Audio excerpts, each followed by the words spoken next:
Welcome back into studio with us. We are getting ready, getting amped and excited for the 2023 23K here at the Broken Arrow Sky Race. I think we've got some course updates to talk about though, Dylan. We've got the ability to throw to Dylan's computer. We've got the updated 11K double looped course that we'll be utilizing today during the 23K. There we go. Yep. So here we go, folks. As we pull up today's course, I zoomed all the way out to just give you appreciation of where we are sitting now, right adjacent to beautiful Lake Tahoe in Northern California. As I zoom in here on the Palisades Tahoe region and Olympic Valley, where Corinne and I are broadcasting now. Again, due to high winds here, we had to make some course adjustments this morning. A big shout out to our race organization crew who handled those challenges with poise and composure this morning. Instead of running the single 23K loop as was scheduled. Today we are going to be running 2 loops of the 11K course, which was run by hundreds of athletes yesterday. So it is quite a seamless transition, it felt like, for the race organization crew. It's already well marked and it's just as challenging. So again, this loop that you're looking at on my computer now, the athletes are going to run 2 times. So the numbers that you see there in terms of distance and elevation gain and loss, you need to multiply those by 2. So it's a roughly 12-mile course with roughly 4,500 feet of climbing here today.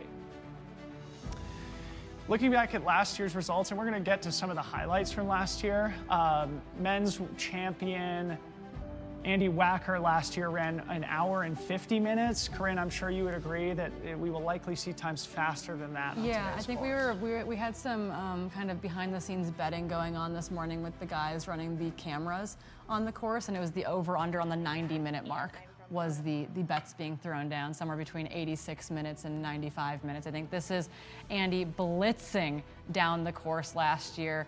Behind him was going to be number 2 Eli Hemming, who was number 2 in both the VK and the 23K last year. Eli Hemming, definitely one of the favorites on the men's side, I would say, today, after an absolutely standout 2022 season. And Andy Wacker, of course, has been a long-time sub-ultra legend, and he's doing a lot to lead the sub-ultra category of the sport into its next generation, especially here in North America with the founding of the trail team, which I'm sure we'll talk about a little later.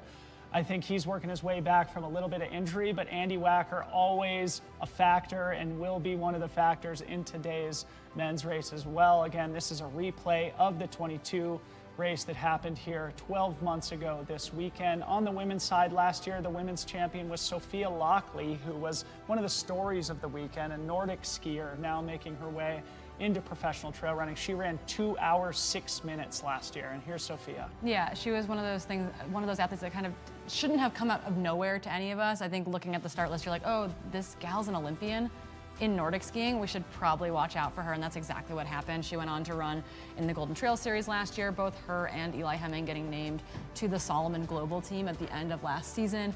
So really breakout performances. I mean, watching her legitimately run away with the race here last year was incredibly impressive. Yeah, so we will likely see times a little bit faster than that, just like in the VK and in the 46K, due to the course alterations that had to be made this year due to both wind and snow. We are dealing with slightly shorter and slightly faster courses, which likely, Corinne, will lead to more exciting racing. Yeah, I'm thinking it's going to be extra exciting too, because we're going to have them doubling through the finish line area just outside of where we're sitting, and I think that's going to add some excitement, some flavor, some great spectating for those that are watching from the village.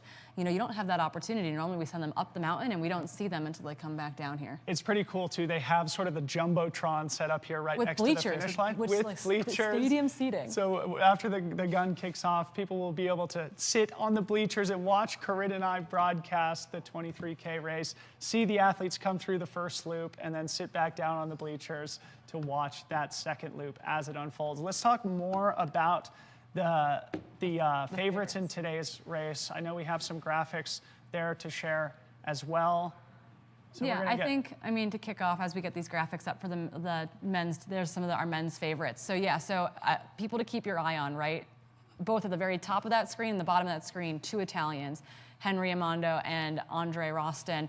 They were 1 and 3 in the VK. Super talented young Italian athletes, going to be new names to a lot of people. Also on that list internationally is Zach Hanna. He finished 4th.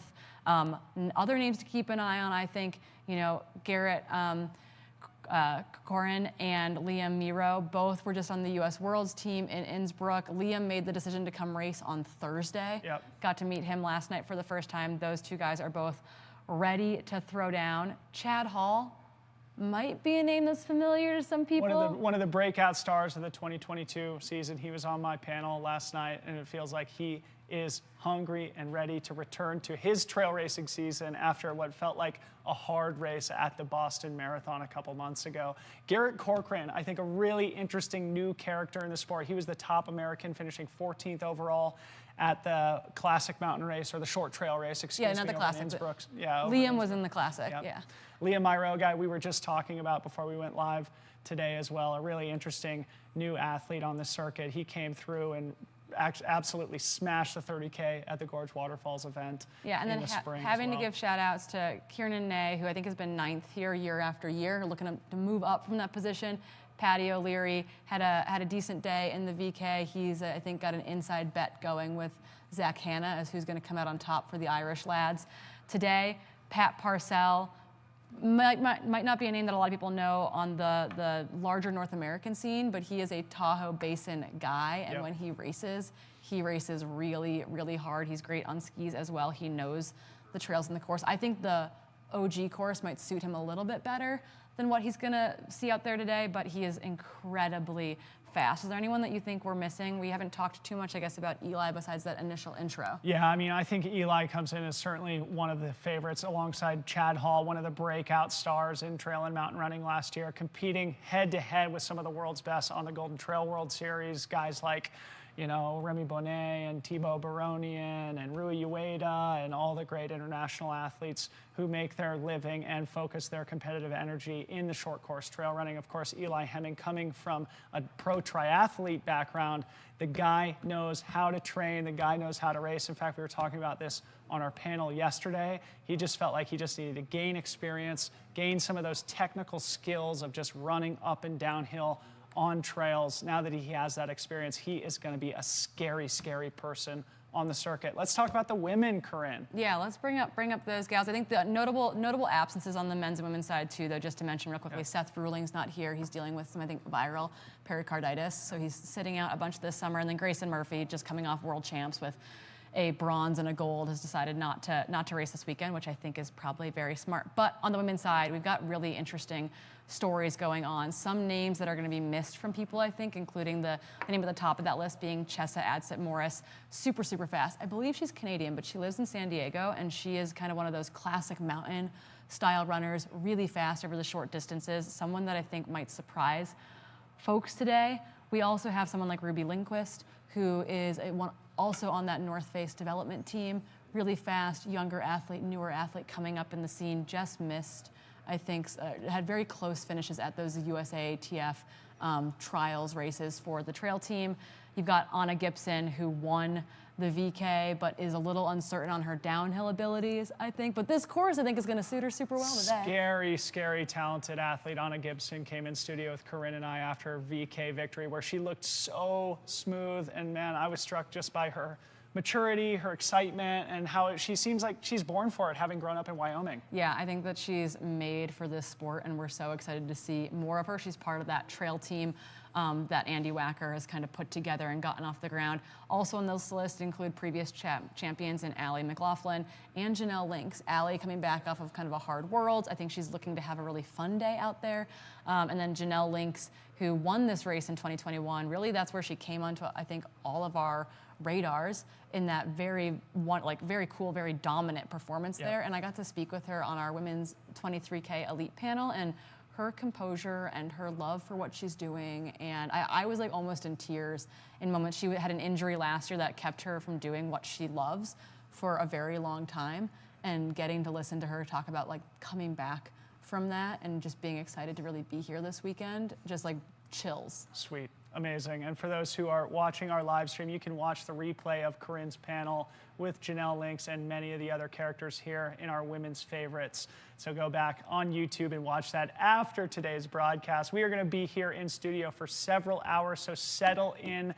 Now, I'd love to talk a little bit about the wind and about the weather. We've sort of referenced it a couple of times, but if we want to share my screen, I'll give our audience a deeper understanding of what the athletes might be dealing with up on the hill today.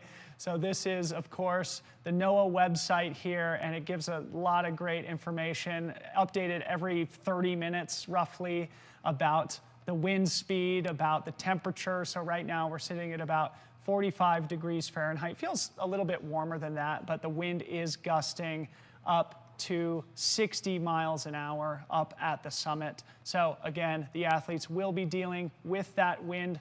I doubt it'll probably slow them down too much on a course like this, but that is why we had to make the course alterations. And again, a big shout out to the race organization who did so seamlessly this morning. And a big thank you to all of our viewers who have been patient with us this morning as we have had a delayed start. While we've got my screen shared, let's look at the athletes in the village here. Corinne, maybe just set this up and let people know what they're looking at. Yeah, so we've got trackers on about 20 of the men and 20 of the women. That's going to allow us some additional IDing, I think, over the course of the race as well. But it's really cool. We got to watch people are like, oh, look, Henry's warming up. Or, you know, where they are in relationship to that start. Most of them should be heading towards that start arch so that they are ready to go when the gun goes off here in just about 10 minutes. But yeah, it's going to be, it's really cool that we have trackers on athletes this year. We used it during the VK as well, and it was really fun to get to literally follow their dots moving up the race course. So new tech coming at you in these short distance races. Come on, long distance races, we gotta get on this. It's really, really cool. 40 live trackers on athletes this weekend. Yeah, again, Broken Arrow pulls out all the stops to keep all of us informed and excited about the racing as it happens. As Corinne said, we are probably 7 to 10 minutes away from the start of today's 23K, and I think we have one of the sport's biggest superstars at the start line who may be doing a couple of interviews for us. Let's throw it down there.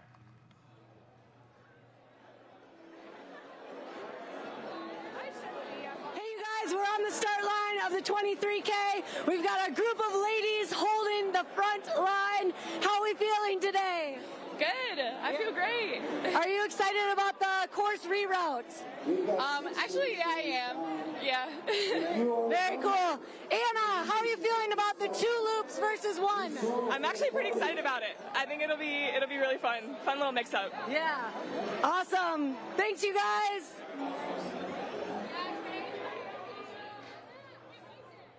And there you have it, folks. The great Courtney DeWalter here at the start line as part of the Broken Arrow Sky Race. She is going to be in studio with Corinne and Maggie Gooderell shortly after the start of today's race, which again, we expect to happen in the next 7 to 10 minutes.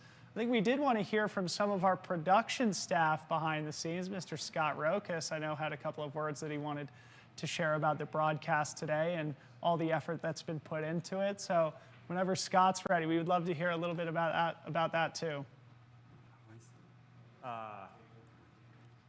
All right, how's everybody doing this morning? This is quite a shakeup today. We had all cameras positioned around the mountain. Like we've been looking at this for months. You know, how do we move follow cams? And all of a sudden, in the spur of the last half an hour, what an amazing team we have put together. Follow cams. We had to get 60 pounds of drone gear up into a new spot to go, so everybody banded together. And so I'm very thankful and very happy that we have this stream and this production crew and the support and the production quality of Ultra Sign Up to be able to pull this off. And Friday's 15-minute push and then today's hour-and-a-half push. So the last thing I want to mention is my own personal involvement with Ultra Sign Up. I'm not sure how many of you have had it, but one late New Year's Eve night scrolling around, I ended up signing up for a race and did my first Ultra. So I know many of you have done that. There's over 5,000 races on the platform, and I bet many of you will be doing that in the future too. So I'm going to throw it back because the start line is way more interesting than me. So Dylan and Corinne, thank you very much. And a big thank you to Scott Rokas and the big crew behind the scenes. Again, as I said on Friday, Corinne and I get much of the attention and the kudos, but really we have the easy jobs here, don't we, Corinne? Yeah, we just got to sit here and look pretty. Yes, we do. We do our best to look pretty. Did my makeup this morning and everything. Yeah, Harmony gave you a hand. Yeah, before we get to today's race, a reminder to get in the chat. Let us know where you're tuning in from. Let us know who you're cheering for. Stay active and keep the excitement going during today's broadcast. I know we will get down to the start line here momentarily to hear from race director Brendan Madigan, so we're going to go to that now.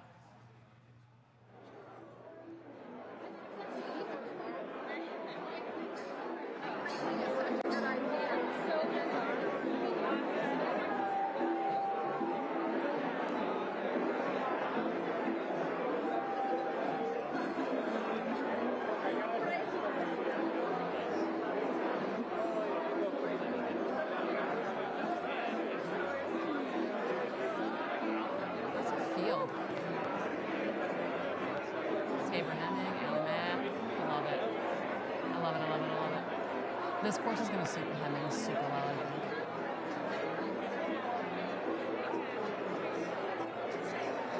think. Okay, so we are indeed live, but that was an awesome visual there of just how deep The field is assembled here in Olympic Village, and I think they did expect 800 runners to take the start line here today as we see some of the race favorites here assembled.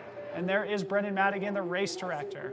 You say, when I say broken, you say. When I say broken, you say broken. When I say arrow, when I say arrow, broken. All right, sweet. Okay, welcome to the 8th annual Broken Arrow Sky Race presented by Solomon. Thank you to every single soul running and spectating in this village today. So, not only today will be a fantastic life voyage for you, one of the best days of your life, I guarantee it. You're on TV, thanks to our friends at UltraSign Up, who are presenting a live stream of this distance. Let's give them a big round of applause, please. Let's give them a really big round of applause, please.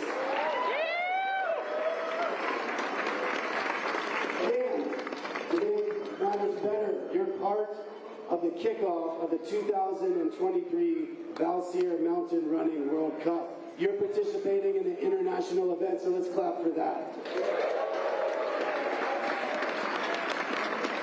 We'd be remiss not to thank our great partners at Palisades Tahoe who welcome us to this village. Let's give them a big round of applause, please.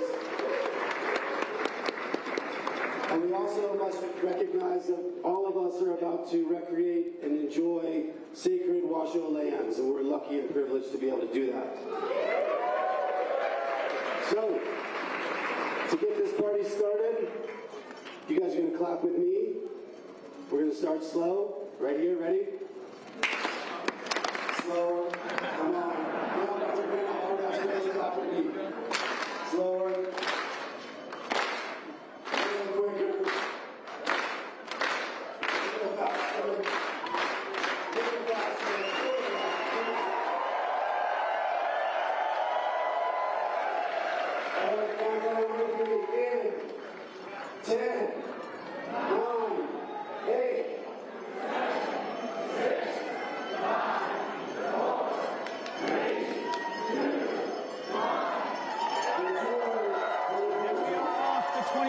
Broken Arrow Sky Race 23K presented by Solomon is underway.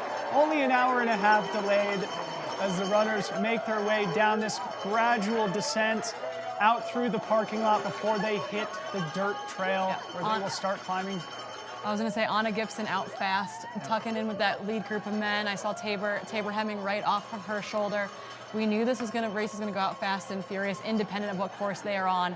That is exactly what is happening right now. And it's great that we do have a drone here early in today's race. I know if they were flying any higher, it'd probably be a little bit too blustery with the wind, but what a great visual as we look down at Olympic Village as the runners cruise through the parking lot here and make their way onto the dirt for the first time. This first mile is going to be a really fast one. I would expect our leaders to get out sub 6-minute pace before they start climbing in earnest.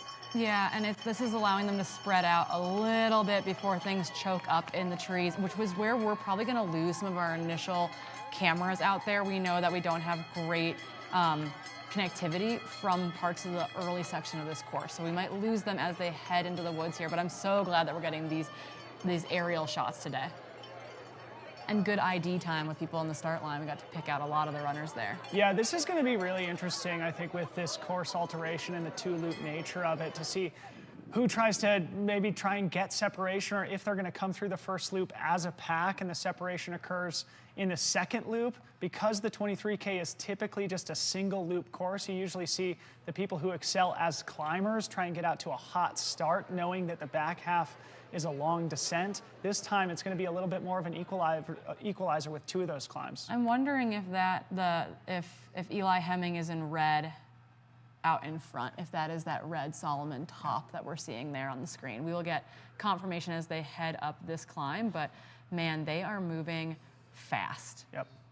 As they make their way into the trees here, we're going to lose sight on the leaders. Oh, no, we aren't. We've got the follow cam. We get a little bit of follow cam in here before they go out of service. This is where we picked up Joanna last year during the women's race early on as well. Yeah, that does look like Eli Hemming behind Chad Hall. It looks like our early men's leader. Again, Chad Hall, one of the breakout. These are the two breakout stars really from last year's trail and mountain running season. Chad Hall from San Diego, the brother of the great track and field athlete and American marathon record holder Ryan Hall. Chad Hall is his younger brother, a fantastic athlete in his own right, living in San Diego. Both these guys have multi-sport backgrounds, both as triathletes. In fact, they said that they used to race each other as triathletes way back in the day. And Eli Hemming, of course, from Boulder, Colorado. I think he comes from Kremling, a small town in western Colorado. But these two guys are likely going to be dueling it out on the course here today as two of our favorites. And Eli is certainly one of the best climbers in the sport. Yeah, and so it looks like it's two and then a camera and then that group of three. So they are starting to create a little bit of separation over the chase pack. And I don't think there's any surprises seeing Chad Hall and Eli Hemming out in front. I think that would have been anyone's guess this morning. Totally.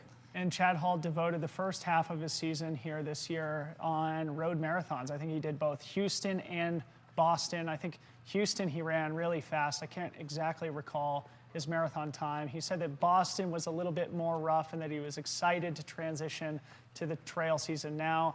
I do recall that last year he was able to successfully double at the Mammoth Trail Fest, where he won both the vertical race and the 50K event at Mammoth Trail Fest. These two guys are so fast, and someone who's going to be just off their shoulder is going to be someone like Leah Myro, who we've been talking about a little bit, another potential standout. Here is the front of our women's race.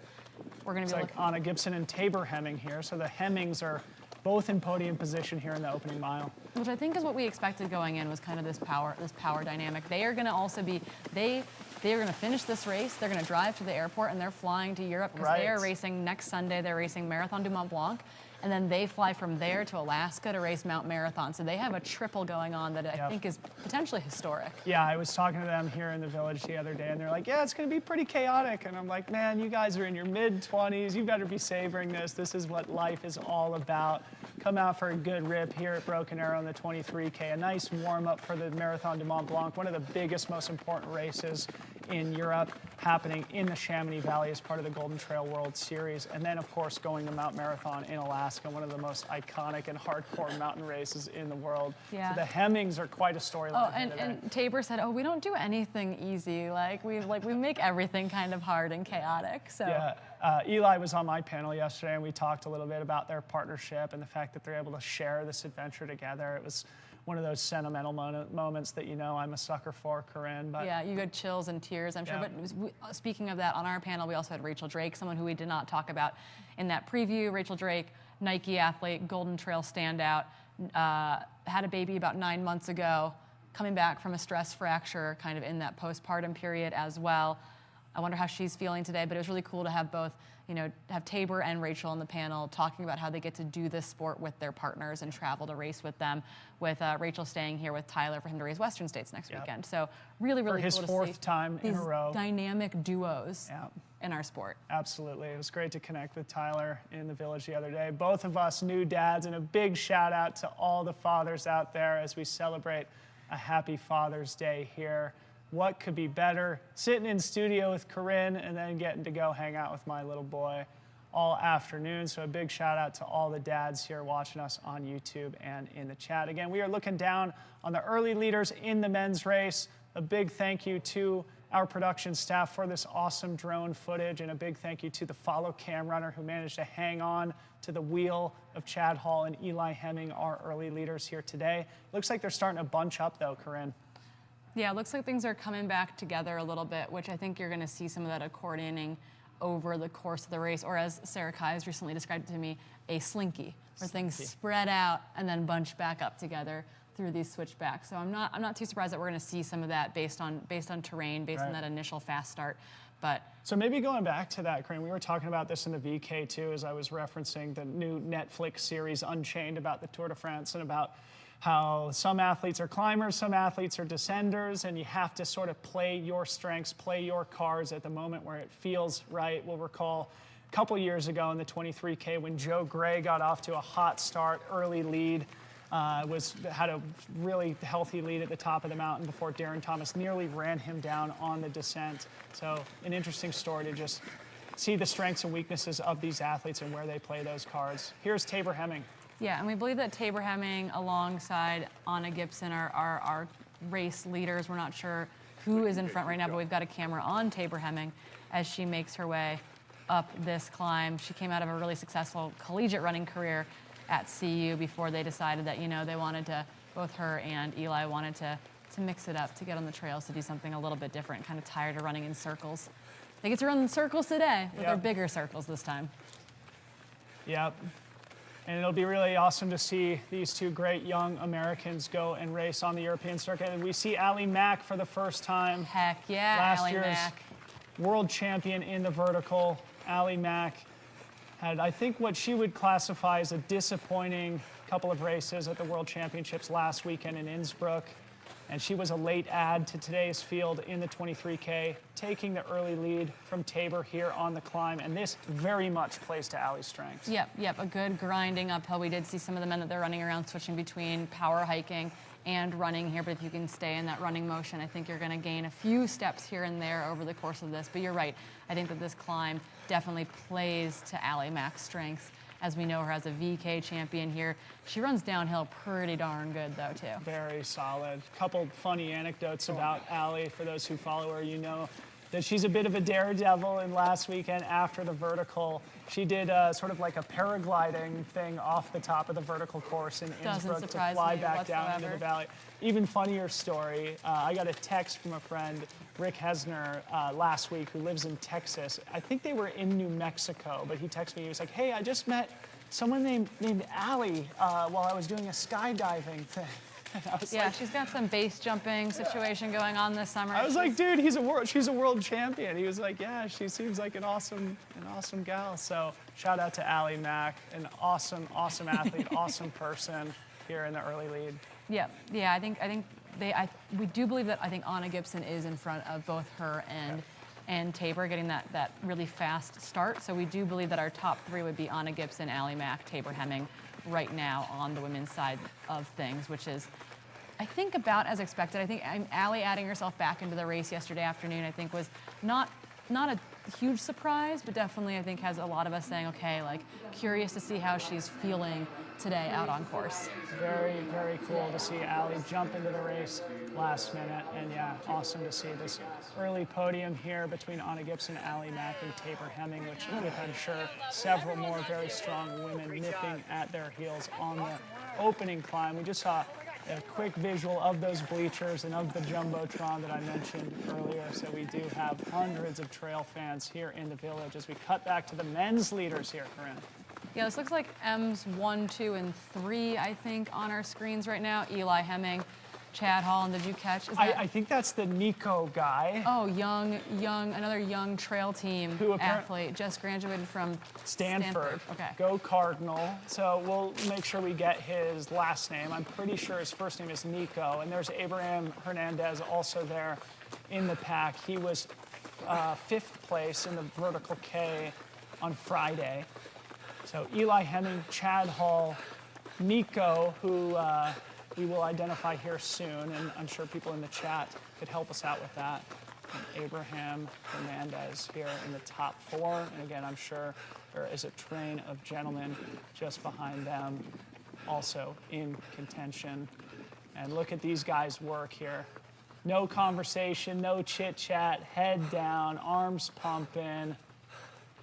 Sort of in that granny gear, charging up the hill.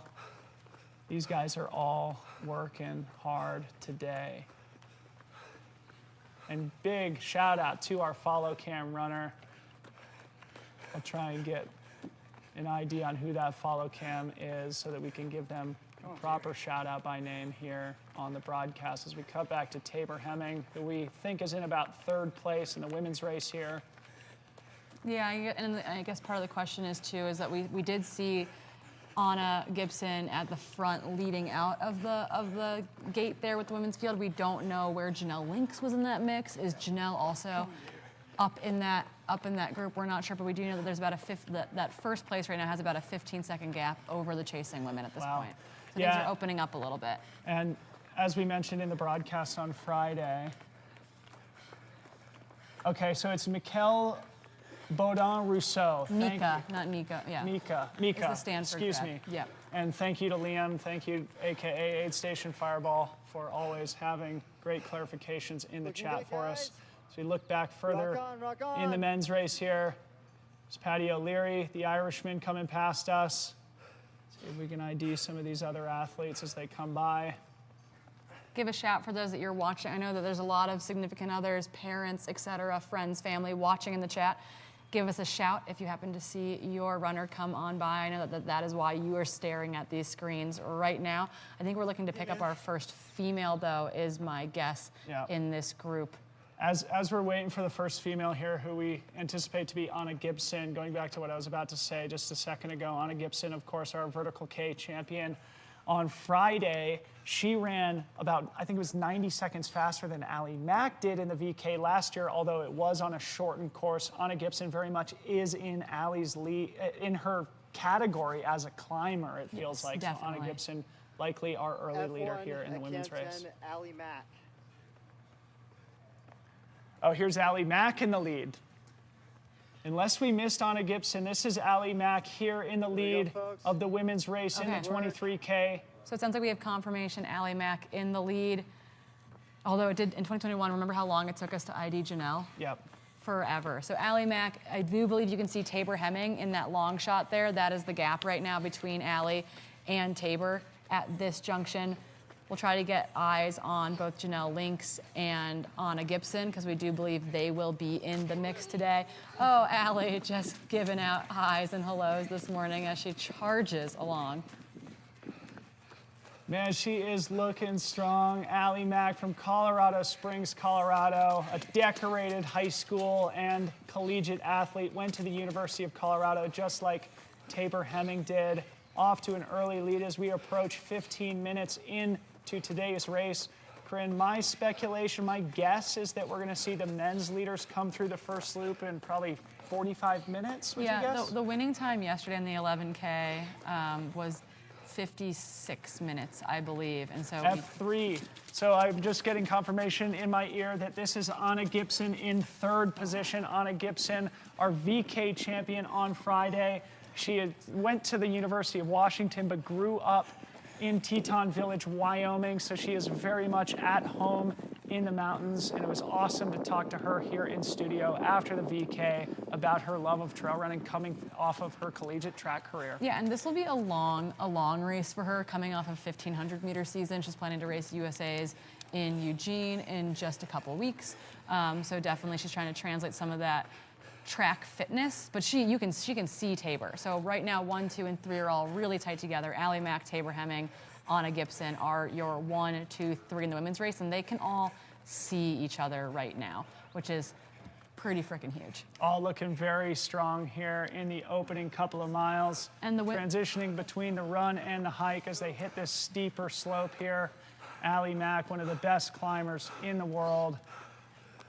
Yeah, and just to note, the 11K winning time in the men's race yesterday was 54:44. See if we can get a split here. That was roughly Oh, they're 15. together. Yeah. Go get Allie. So likely a 10 or 15 second gap here. Anna Gibson, Tabor Hemming sort of working together here. And again, each of these athletes has a different skill set and a different strong suit. Yep. So Allie Mack, obviously one of the best climbers in the world. Let's see if once they crest the top of the hill, if she's able to keep that lead on the descent. Totally, and of these women too, she is the one who has the most experience in a range of distances as well. Anna Gibson, predominantly, obviously coming off track. She's done a number of VKs, a number of very short trail races. Tabor Hemming racing her first full season. She has done a 50K. She did way too cool, which in her, I talked to her about it after our panel the other day, and she was like, that was a horrible experience. I'm not ready to do a 50K for a while. But, you know, Allie Mack has played with that distance a little bit more, and so, you know, a 20K, a 23K is going to be on the short, you know, on her shorter end of the spectrum versus these other gals. It looks like Janelle there in fourth, just behind Tabor Hemming. This is, I love the tight, fast, short racing. But yeah, that is your 2021 champion, Janelle Lynx right now in 4th position, just behind Anna Gibson and Tabor Hemming, all within eyesight of one another. Yeah, so strong. We're calling back to her 2021 victory. She won in like a cotton tee crop top, and it took us forever to ID her. Yeah, we were like, standout who performance. is this women's leader? And yeah, even the chat had a hard time identifying her, but Janelle Links very much establishing herself as a great short course runner. She's done well, won several of the Cirque Series races around North America as well. We've got a great athlete vignette we're going to throw it to now.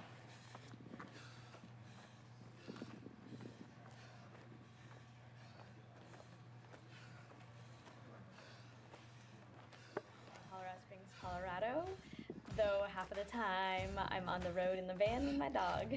I'm Andy Wacker, and I'm from Boulder, Colorado. My name is Grayson Murphy. I'm from Salt Lake City, Utah, but I live and train in Flagstaff. My name is Zach Hanna, and I'm going to be traveling over from Ireland. My name is Tabor Hemming, and I'm from, I like to say, partial Colorado. No one knows where that is for sure. My name is Morgan Elliott. I've been running since I was in 7th grade. My name is Janelle Links, and my hometown is Thornton, Colorado. I'm living in Steamboat Springs right now. My name is Eli Hemming. I am from Kremlin, Colorado, and I have been doing running in some way, shape, or form my entire life. The biggest thing for me is people don't appreciate sub-ultra trail running. And I think we're at this amazing moment where people in the US are starting to really fall in love with it. I think one of the biggest things I'm excited about where trail running is going is the media side. The fact that like live stream is growing and people can tune in at home, super, super exciting. You can't beat the views. I think that's like I race in some of the coolest places in the world. I think what's inspiring the most is that it's not an early age sport, that you have all these people coming from every walk of life. You have triathletes, you have non-runners, you have burned out collegiate runners, you have moms, and yet somehow they can all be running at the top, and like they all have different paths to get there. There's a lot of things inspiring me at the minute. I would say the main thing is just it's great to see so many people are discovering how good trail and mountain running actually is compared to your traditional sports of track and road running. Especially here in Ireland, the people attending trail races now is bigger than ever before. I think the biggest thing is looking for adventure.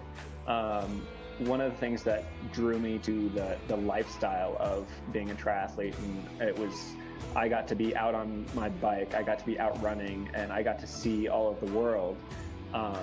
And then after a few years of doing it, I was going to the same places, staying in the same hotels, actually being out in the trails, seeing what the world has to provide everywhere in the world is just something that inspires me beyond all end.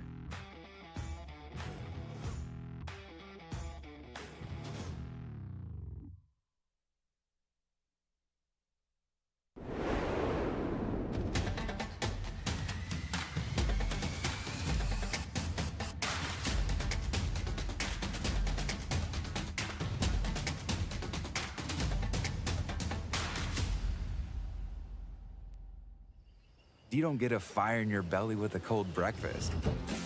You gotta light that sucker up with the good stuff. The real stuff. Whole grains and a whole lot of protein stuff. Eating hearty sets the table for epic days ahead. Dig in and you'll see. It's wild what you and a real breakfast can do.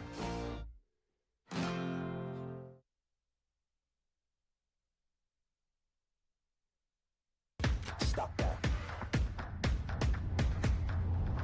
Stop that. Yeah, I hear him chat to the noise. Can't stop for the talking. I hear him chat with the boys. Nice, keep talking, yeah. Just too sharp with the prize. Let the girl tell me I'm awesome, yeah. Hot like fire on the pan. If you wanna touch me, please use caution. My name is Jeff Vierling, co-founder of Tailwind Nutrition. We make drink mixes for athletes to help you fuel, hydrate, and recover for all sorts of outdoor activities. Running, cycling, hiking, climbing, any sport where you're working up a sweat. We manufacture our own products in Durango, Colorado, and we test and use them on the trails of the beautiful San Juan Mountains. Our mission and our passion is to help athletes achieve their goals and to feel great while doing it. We couple proven nutrition that's simple to use, easy on your gut, and tastes great with encouragement and education. You can think of us as your support crew. We're right there with you doing whatever it takes to help you get across the finish line with a smile on your face.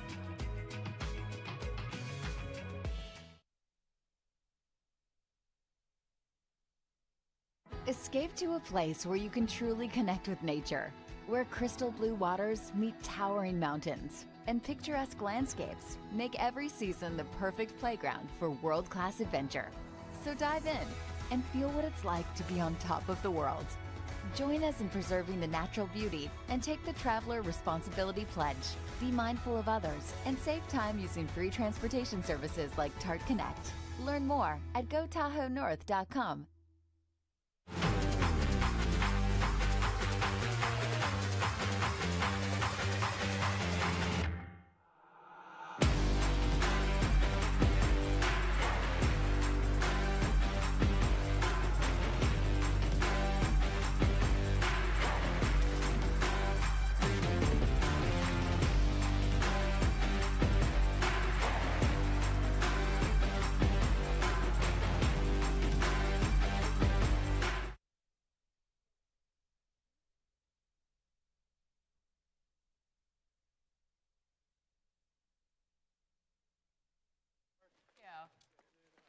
Welcome. During the 23K, I'm joined in studio by Maggie from Tailwind, and Courtney's supposed to be here, but she's running a little bit behind schedule, so we've got the next best thing. How are you doing? Flat Courtney. Flat Courtney. Yeah. How was the start line vibes? Oh my gosh. Sorry, you guys. Courtney DeWalter, ladies and gentlemen. Hey, is this working? Yeah, you're on. You're live. You're live on TV. We've got the 23K going on the left-hand side of the screen. Us on the right. How was the start line? It was cool. It was very electric this morning. Everyone, I think, with that extra time, just got more and more amped up. Had more coffee? Had more coffee, and it took off really fast. I'm impressed with everyone's ability to adapt. So like an hour and a half later start gets like all more time for the nerves, and like everyone's a champ. Yeah, the people I talked to, though, were very excited about the 2-lap course versus 1. No one seemed frazzled by it, so it'll be cool to see them come through the village at halfway and send them out for a second lap. Yeah, we expect them to come through the village halfway, probably around 45 to 50 minutes into the race right now. So right now on our screen, you're seeing one of the upper aid stations. Speaking of aid stations, what's in the big tanks out there? What are they drinking on the course? Tailwind endurance fuel. Does it have anything to do with watermelons by chance? We don't have watermelon on course, but we have DeWalter melon with lime at our booth. You can check us out. We're by the Solomon tent if you're here.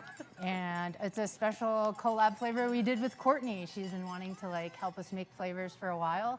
And I feel like she just has this really refined palate, and we've developed this watermelon with lime. Do you think it's delicious? Yeah, I was gonna say, do you think the refined palate comes from years and years of like gummy candy connoisseur? Yeah, absolutely. I trained for that for sure, and did a lot of testing. The Tailwind flavors were they sent tons of versions, tons of different options, tons of concentrations that I tested with my husband Kevin until we finally landed on the perfect pairing of watermelon and lime.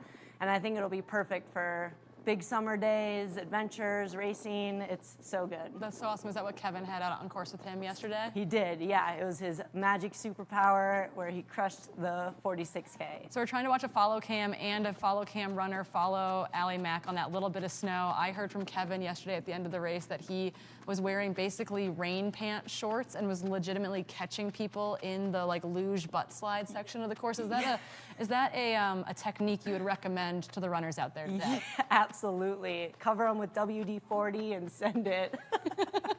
Do you think that that is a technique that you will be bringing to the Western States course next week? Oh, I hope so. Yeah? You think Up there in will the be high some country? good luging? I think there's not something quite as steep, I think, as what the runners are going to be out on today, but you're definitely going to have plenty and plenty of snow, I think, for those first 20 miles.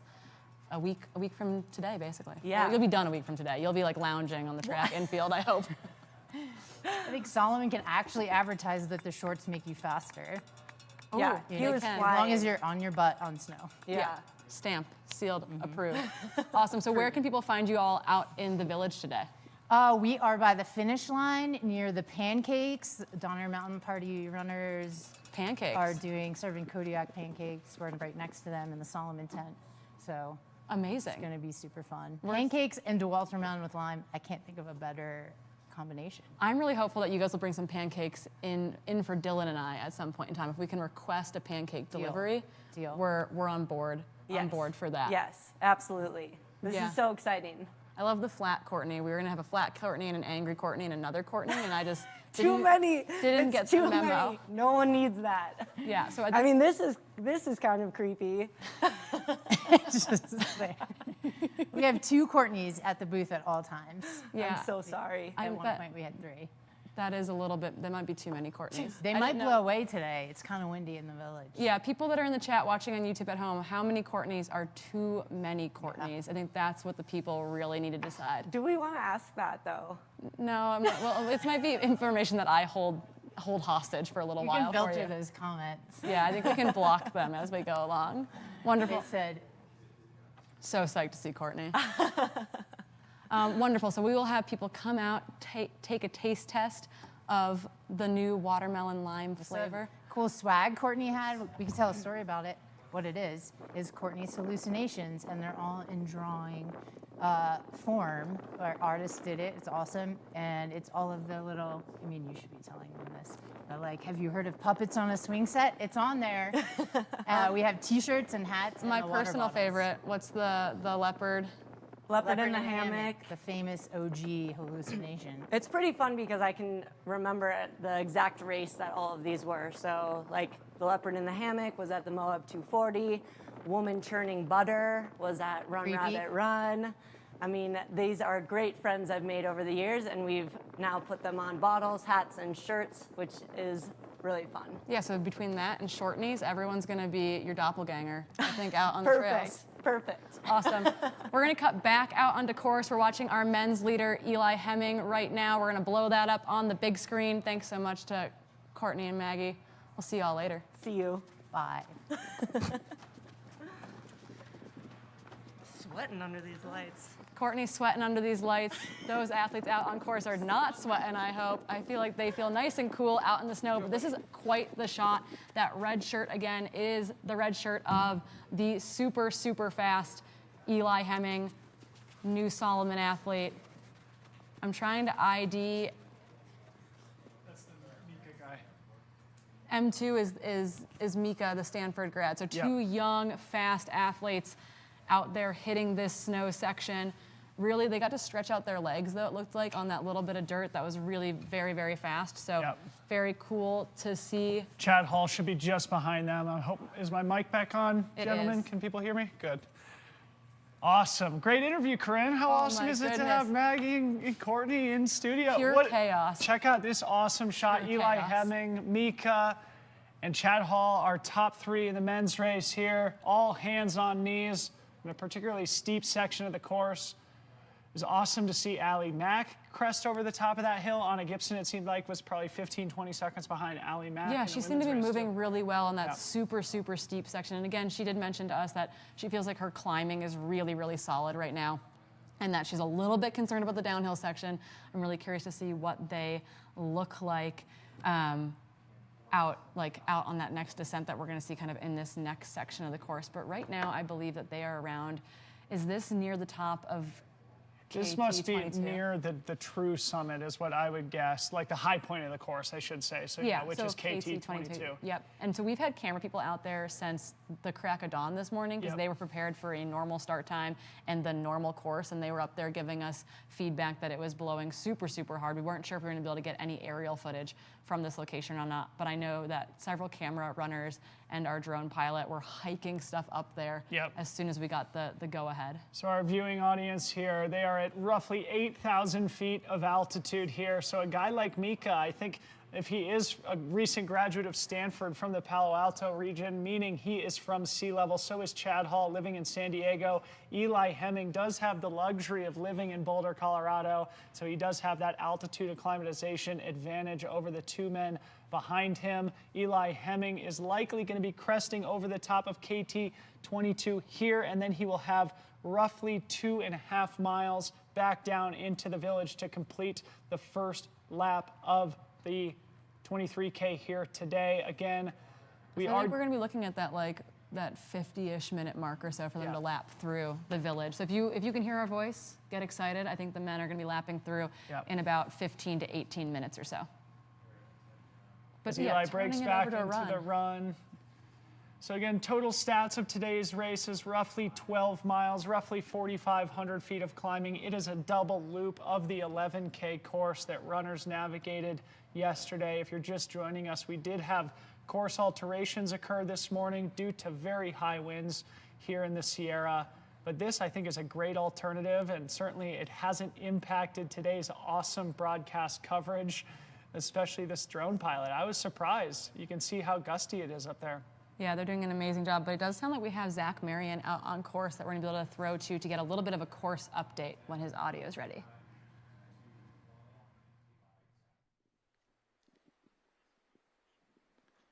What is going on, everybody? I am about 2K up course, halfway between the descent off KT 22 to the finish line. So we get to see one of the more technical sections of the course here. We are in snow cone country. This snow is soft. The sun is out. It is softening up this snow quite a bit. So there's going to be a lot of glissading down here. It's going to be some really intense coming down, running down this section, but then they get this road section down to the finish, and about 2K to go. It's going to be a technical runner's dream right here, and then it's going to be a fast runner's descent to the finish. So a lot can happen here. We're excited to see the athletes come through twice, and we're going to give you guys all of the information we can get as they come running through. We'll be able to see them from the saddle there all the way down almost to the finish. Thanks so much. Thanks so much to Zach. And yeah, look at that snow coverage there, Corinne. It definitely is glissade country. Yeah, I don't know if you saw some of the hype reel videos that came out of yesterday's race. The glissading form was really, really top notch out there. We had butt sliding, we had boot skiing. It was the full works of chaos. I think we've got some good cameras that we can get to out on course. Maybe cam 6. Cam 5, actually. I just saw Allie Matt Cam come 4 through. too is we've got that looked like Anna Gibson up on the ridge as well. So if we can, there we go. Some great drone footage here. Tough to identify. That's Zach Hanna for sure. That was the New Balance singlet there. So we're flipping through. We can see what you guys don't see is we see about 12 different monitors up in front of us, and we're going to start yelling out camera numbers to throw to. But this is your men's race leader right now, Eli Hemming. And he is about to hit that descent here at KT 22. Eli Hemming rocking that bright red Solomon shirt. A big thank you to Solomon for being the presenting partner of Broken Arrow. And a beautiful day here in the Sierra, even with the high winds. It probably is pretty great running conditions up there, Corinne. Yeah, I was gonna say the temperatures are pretty spot on. You've got that solar, which is gonna be a bit warm, but that wind is gonna cool things down. It's good to hear that the snow is softening up. When you get that wind combo, oftentimes it takes a little bit longer for that surface to soften with the high winds, but they are gonna be able to glissade super, super fast. Okay, let's get a split here. About 5 seconds separating Eli Hemming from Mika. And I guess the question here for me is like, who has, I mean, he looks really smooth on that little bit of snow, right? Like, it's handling that steep descent initially on the snow is technically challenging. It's not easy. There's Chad Hall there in third. They're all very close together. Great camera angle here. This is a great alternative course. Yeah, so interesting. One of the small details that has occurred to me throughout the weekend is who's wearing sunglasses and who isn't, especially with all this sunglasses should have been mandatory gear out there. You're gonna go, I mean, people were feeling like they were going snow blind with sunglasses on.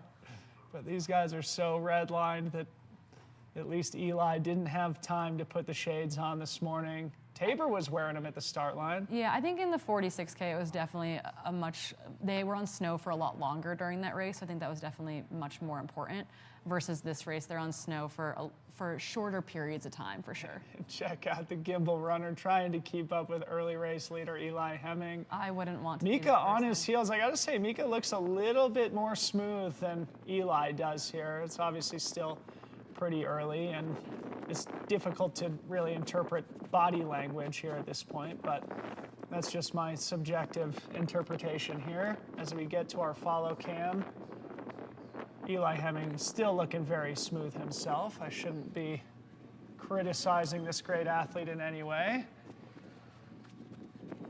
As they navigate this tricky section where you have to kind of go back and forth between nice underfoot conditions and then more tricky on snow underfoot conditions. And to be honest, flat snow to slightly uphill snow, I think, is the worst for running on, right? It's very awkward. It's a little bit unpredictable versus downhill. I feel like that is like a straight up glissade. It's a little bit easier just to like let it roll, kind of flow with it. But the flat snow, I feel like feels really awkward when you're transitioning off and on it over the course of the trail.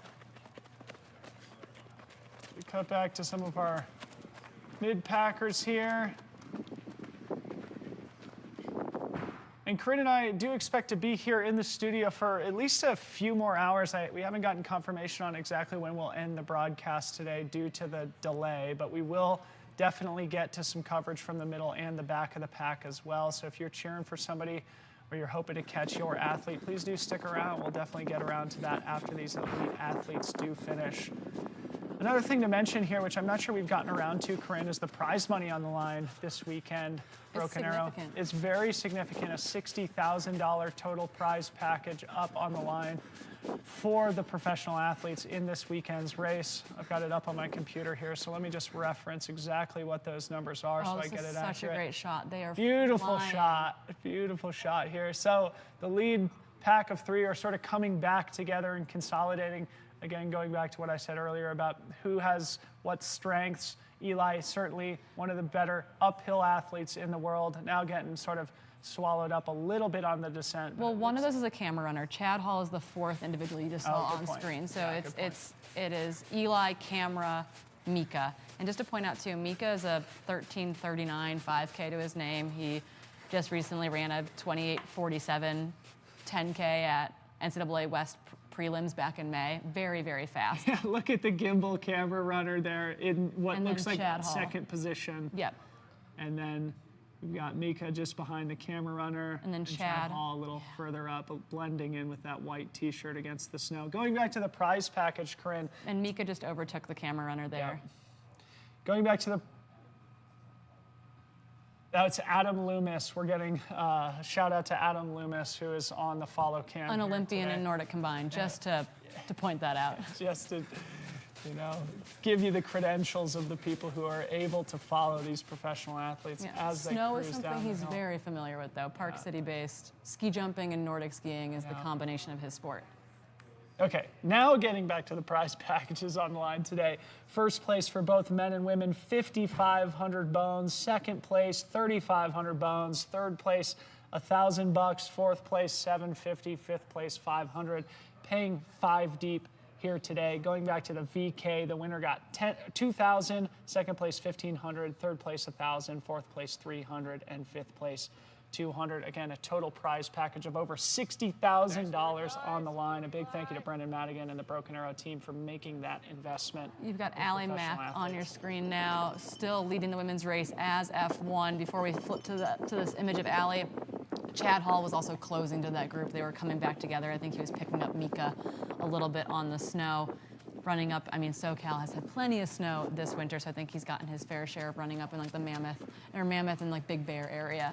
But here is Allie Mack, your women's race leader, a previous champion at this race. She's done the Triple Crown, she's won the VK. I think she's actually won every single race here. So coming back in just the 23K this year after being in Innsbruck, Austria for Worlds last week, representing the US in the vertical and the classic up-down race there. We should have ski cams. Someone said, Matt in the chat, where are our ski cams? Ski cams. I think with the course alterations, we don't have enough continuous snow to really make that happen, but people were out there. I did see ski boots come off the mountain yesterday. So right now, the men have come back together. Chad Hall has picked up Mika, passing him. I think he's moving really well on the snow, as opposed to Mika, who's still moving obviously very fast. And then they are closing a bit to Eli Hemming. Allie Mack, though, is out in front. Let's see if we got audio. Oh. Okay, not near the rock. We're fine. We'll see if Zach Marion's checking on him, it sounds like. So it looks like the lead athletes have come Awesome, past Zach. thank you guys for bringing it back.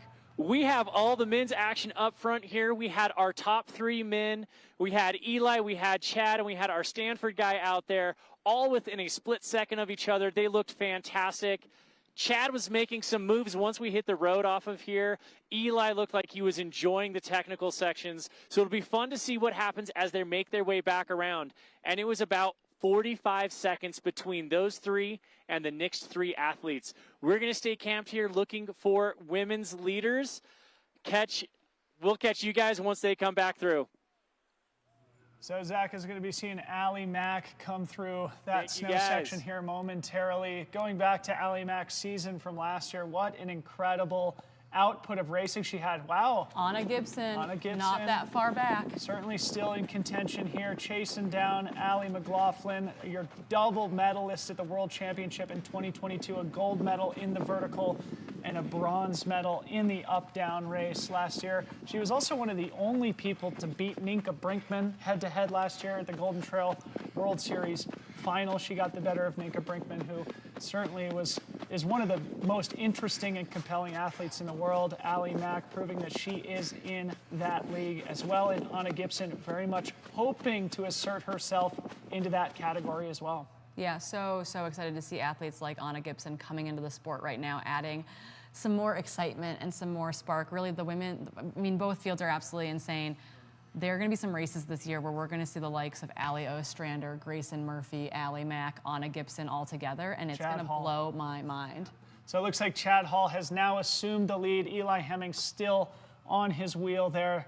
And in no sign of Mika. He's probably only a second or 2 behind where our drone is picking up here. But these are our lead 2 men. And I mean, obviously Eli comes from a fast running background as well, but you have someone like Chad Hall who dedicates a large portion of his year every year to hitting things like the Olympic trial standard in the marathon, et cetera. So I feel like this section of course, this really fast downhill into the turnaround point, and then that opening road section to get back to that initial climb is really going to suit someone like Chad Hall very, very well. It's such a good point, Corinne. Just like the leg speed, taking advantage of that leg speed on the descent. Look at Allie Mack fly. Oh my, this is the Mount Marathon Allie Mack that we saw last down July. The mountain, recklessly letting the legs turn over. Allie Mack looking absolutely like she is pulling out all the stops, taking advantage of gravity. Base jumper Allie Mack right now. Trusting her instincts, base jumper, exactly. She is in her element, a risk taker at her core. She's going to be overtaking humans on this section of the course for sure. Love it. Follow her. Wow, made that section look really, really smooth. Check, can you hear me? Everything good? I think we've got Zach Keep Marion going. Check, in our ears. Allie is hauling ass down this mountain. And we're back on that aerial image of Chad Hall leading Eli Hemming down the road. They're going to be coming into the village here in the next couple of minutes. If you are in the village, get ready for our lead men to be coming through to head out on lap 2. We predicted between 45 and 50 minutes likely on the clock for that lap, you know, kind of being 4 to 5 minutes ahead of the 11K winning time yesterday, given the quality of this field. Actually, one of our camera guys is the gentleman who won. We can actually see him. I can see Chad Hall out our windows here in studio. I can see Eli Hemming coming down the road here. They are absolutely flying. They're going to lap through the village here in the next 90 seconds. If you can hear my voice in the village, let's go give them a huge shout in the village. Look at Chad Hall, folks, looking super smooth here. Beautiful blonde hair tied up in a ponytail, bringing the SoCal vibes, very much looking San Diego out there as he comes through the first lap in the lead of the men's race. And look at the energy, electric, as Courtney DeWalter mentioned here in studio. Geez, I'm starting to think they should reroute this route every year, Corinne. Isn't this awesome? I mean, the high parts of the course are really, really cool, but this year getting this double lap format is something really special. They run through a stadium on the first lap, get that refresh of energy and that adrenaline before they head back out for another 11K of suffering up on the mountain. Eli Hemming probably 4 or 5 seconds behind race leader Chad Hall, and it looked like Mika was probably another 5 seconds behind Eli. Still anybody's race. Going back to 2021, Corinne, when we saw Joe Gray and Darren Thomas in the finishing chute together, separated by only 2 seconds at the finish line, shaping up to be something similar to that today. Yeah, and our only actual split from the course, besides them coming back into the finish line, is going to be when they come through Snow King, which will be in about 2 miles from this location. So we'll get a split. Oh, we got a village split, actually. So Chad Hall officially has that village split. We'll get that exact split back to Eli Hemming here momentarily. But then we'll see them 2 miles into the next week. Back to Allie Mack on the snow here. Flying. Absolutely flying. You can see just up ahead where that snow line will end, and she'll be greeted mercifully by the dirt road, where she'll have a little bit smoother sailing all the way back through the start-finish area where you saw the lead men just pass through. Allie Mack, about 48 minutes elapsed. Legit so happy right now. She said that part of the reason she decided to run today was that she had gone out during the VK and like gotten to glissade on some of the snow, and she was like, wow, that was actually really fun. I think I can do the 23K. I want to have some of that fun out there. So Allie Mack will be coming down the road here in just a couple minutes into the village as well, but we're gonna get updated splits. We can see her coming down the hill here. From where Corinne and I sit in studio, we can hear the cowbells ringing. Allie Mack not that far behind the men's leaders here today. You can see her waving to her adoring fans. Always has that trademark smile on her face. There's Tommy Runs out there getting the footy. He's probably live on the Ultra Sign Up Instagram account right now. So shout out to Tommy Runs, shout out Ultra Sign Up again. What the fuck? The team behind the production here. Yep. Yeah. Yeah, so we'll actually get to see her out our window here in just a little bit. She's still a little ways above us. The camera person's gonna go back to try to pick up Anna Gibson. Do you have splits from further back in the men's race? Yeah, so we have 4 official through the village. They're a little bit delayed. We've got Chad Hall, followed 8 seconds later by Eli Hemming at the village split. It looks like that they have flip-flopped again going into this climb. Clearly, someone's running one thing better than the other. Exactly. This is Eli's chance to create some separation between himself and Chad Hall, because he knows that Chad is running really, really well on that downhill. Mika third, about 15 minutes back of Chad Hall through the village split. And then the young Italian, Henry Amandand of Italy, he's about 2 minutes behind Chad. And then Talon Hall, Seattle, Washington, young Brooks athlete, who I feel like really hasn't shown us his actual potential yet. Like, he's really, really talented, but hasn't hit a race. I think his capabilities came through as M5. He's only 4 seconds out of 4th right now. Amazing. So tight men's field, 2 minutes. In just a second, we're going to throw it up to David Callahan from Ultra Sign Up on the course. Before we do that, I just want to say, Corinne, to emphasize for the audience here, Eli Hemming very much needs to play his cards now. He knows that the uphill is his strength. He will know now that for Chad Hall, the downhill is Chad's strength. So if Eli wants to win this race, which he very much does after finishing 2nd place 1,000,000 times seemingly in the 2022 season, he knows he's got to make his move here. Let's throw it up on the course to David Callahan.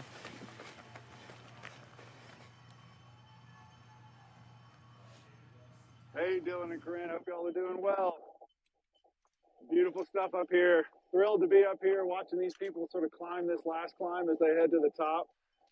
They've been climbing now for about 3 miles, and so we're just thrilled that Ultra Sign Up production can bring this real life action to people around the world. You know, these people race this course. They tell the stories when they go home, but it's just totally different to be able to get out here on course and see what these people are going through, seeing these people discover a little bit more about themselves with each step.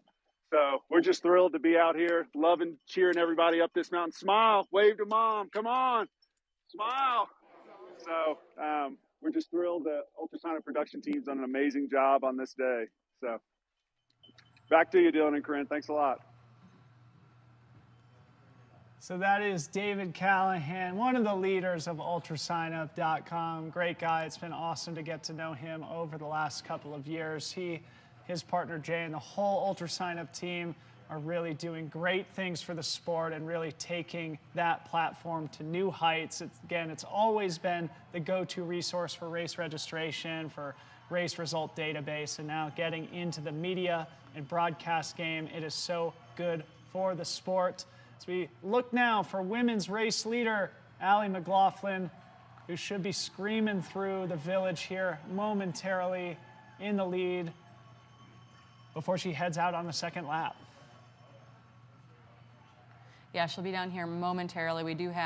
We have so many good shots on our screen here. Yeah, up in how front do of you us, choose so. right now? We've got I can see Eli Hemming. I can We're gonna see Allie Mika. Mack. We're going to see Allie here. Allie's screaming down this hill. She's running so fast. So Allie Mack will likely make her way through lap 1 in just over 53 minutes, I would guess. Yeah, that puts her about 5 minutes or so behind, or I guess, yeah, a little bit more than that, probably 7 to 8 minutes or so behind the men's lap through there. Corinne and I can see Allie Mack coming through the window here from where we sit in studios. We cut back to Eli Hemming, your men's leader in the opening mile of the second lap, followed closely behind by Chad Hall from San Diego. It just occurred to me actually, Liam, Aviation Fireball in the chat said that Chad Hall is also going over to Marathon du Mont Blanc. So I did not know that. Right. So excited to see Chad make that like truly international trail debut. Like that to me is very, very exciting. So exciting. I think we all feel, especially after last season, seeing what Chad Hall was able to do, getting excited to see him race on the international circuit as well. Looks like probably 7 to 10 second gap now separating Eli and Chad. Chad very much trying to hang on to the wheel of Eli Hemming, one of the best climbers in the world. It's so loud outside right now because Allie Mack is lapping through the village. Like it is deafening to our left-hand side. Just outside these windows, people are going berserk right now. And we cut to Allie Mack coming through town here with a cameraman in tow. Looking super strong, and I think if you're Allie Mack, you have to feel pretty good about maintaining your lead at this point in the race. Obviously, we've mentioned it many times now, Allie Mack, one of the best pure uphillers in the world, so if she has a vulnerability, it is on the descent. So leaving the village here, going back into a very steep climb back up to the top of the KT22 summit, Allie Mack will likely be able to hold on to that lead given her pedigree as a pure climber, and it's all going to come down to whether or not she can hang on the descent. But Allie Mack looks like she's got a pretty healthy lead coming through the village on lap 1. We'll get an accurate split as soon as we can back to the rest of the women's lead pack that we know includes Anna Gibson, Tabor Hemming, Janelle Lynx, and others. Cutting back to Chad Hall here in the white top, the beautiful blonde man bun. I thought everyone had holes cut into the back of their shirts, and I realized it's just mud from the early part of the course. But yes, we do have our top. We can kind of run through our top 10 men coming through lap 1. Again, leading through there was Chad Hall, Eli Hemming, Mika Badone-Rousseau, Henry Amando, Talon Hall, Pat Parcell, Abraham Hernandez, the VK winner, Andre Roston, Raul Sanchez, and Zach Hanna were our top 10 men.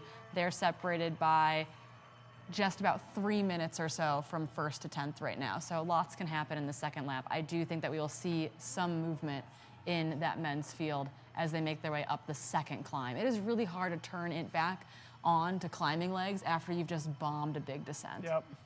A little further back, Garrett Corcoran, one of the, I think, more interesting athletes in the sport right now. Just outside the top 10. Yeah, just outside the top 10. A little further back, guys like Morgan Elliott, Patty O'Leary, Alex King, and Allie Mack sitting in 22nd overall through lap 1. And I imagine she's going to be moving up a little bit on lap 2 in that overall position.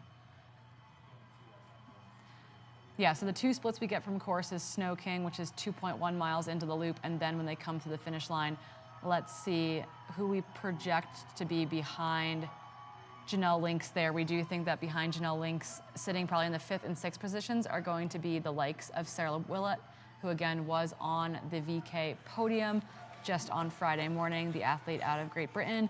Carly Rempel's going to be in that mix. Rachel Mao is going to be in that mix. Gabrielle Ori, Anna Doobie, Chessa Adsit-Morris, Rachel Drake. We're kind of picturing those are going to be part of that 5th through 10th position in the women's field. So here's Mika still on Chad Hall's wheel. We've just received confirmation that there's less than 20 seconds separating our top 3 men. And Eli Hemming very much trying to put the hurtin' on these 2 guys, knowing that he needs to arrive at the top of KT 22 to give him a chance to hold off men with the leg speed of these 2 characters here in Mika and Chad Hall. Yeah, I think all 3 of these guys have immense leg speed. They all definitely have different skill sets. We did see Mika struggle, I think, on that downhill in the snow. Obviously, that is, if you're unfamiliar with it, it is really, really awkward. Zach Hanna moved back from, I think, 4th or 5th down to 10th in that section as well.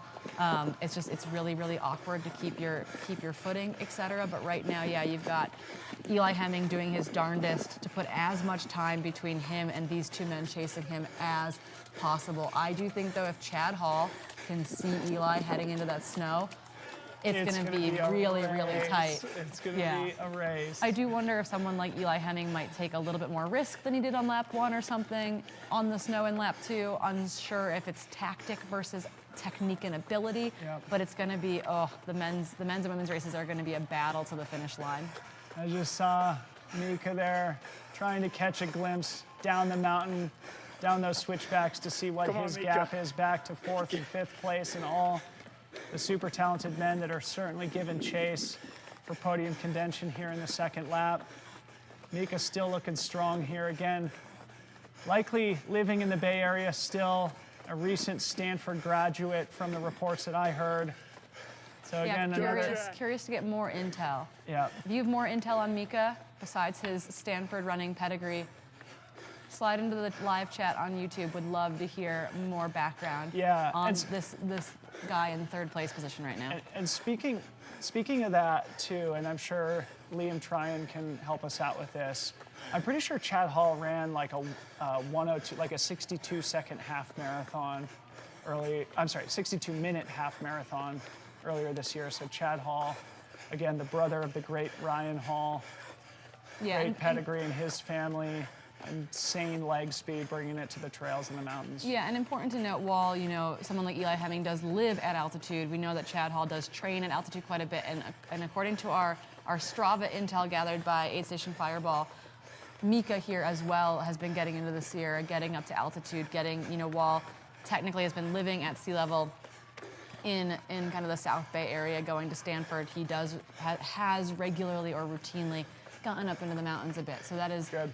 That's going to put him in a good place for, going 22K pace at altitude is like my worst nightmare. Absolutely. So, only worse than that would be VK pace. Yeah. While we wait to get the camera back on the lead women as they begin lap 2, we're going to throw it back down to the village to the great Courtney DeWalter. Ready. Jesse, what's up? Getting that butter smoke going on. You know it. I mean, it's Pam smoke today, but... Hey guys, we're over here at Donner Party Mountain Runners making some Kodiak flapjacks for anyone and everyone. They're free. Come on over and grab some. I'm doing the very important work of taste testing these bad boys. Golden brown, hot and delicious, plenty of syrup to share. Woo-wee. Oh, sorry, that was rude.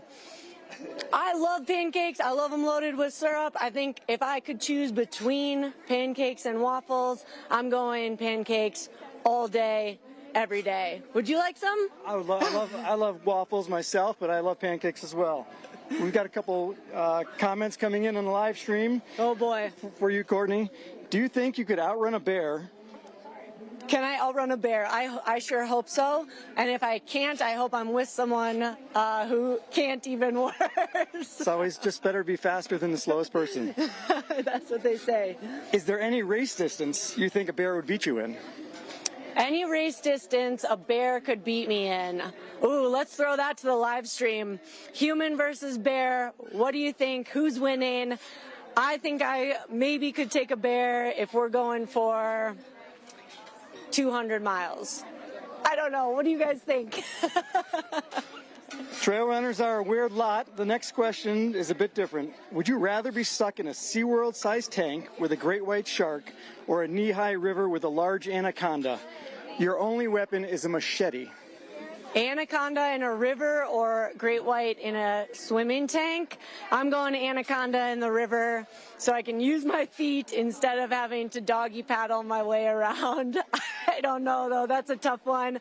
I'd love to hear your answers in the live stream for that as well. Got anything coming for Dylan and Corinne? Dylan and Corinne, we're bringing you some hot, tasty flapjacks. I hope you like syrup because I'm making them the way I like them.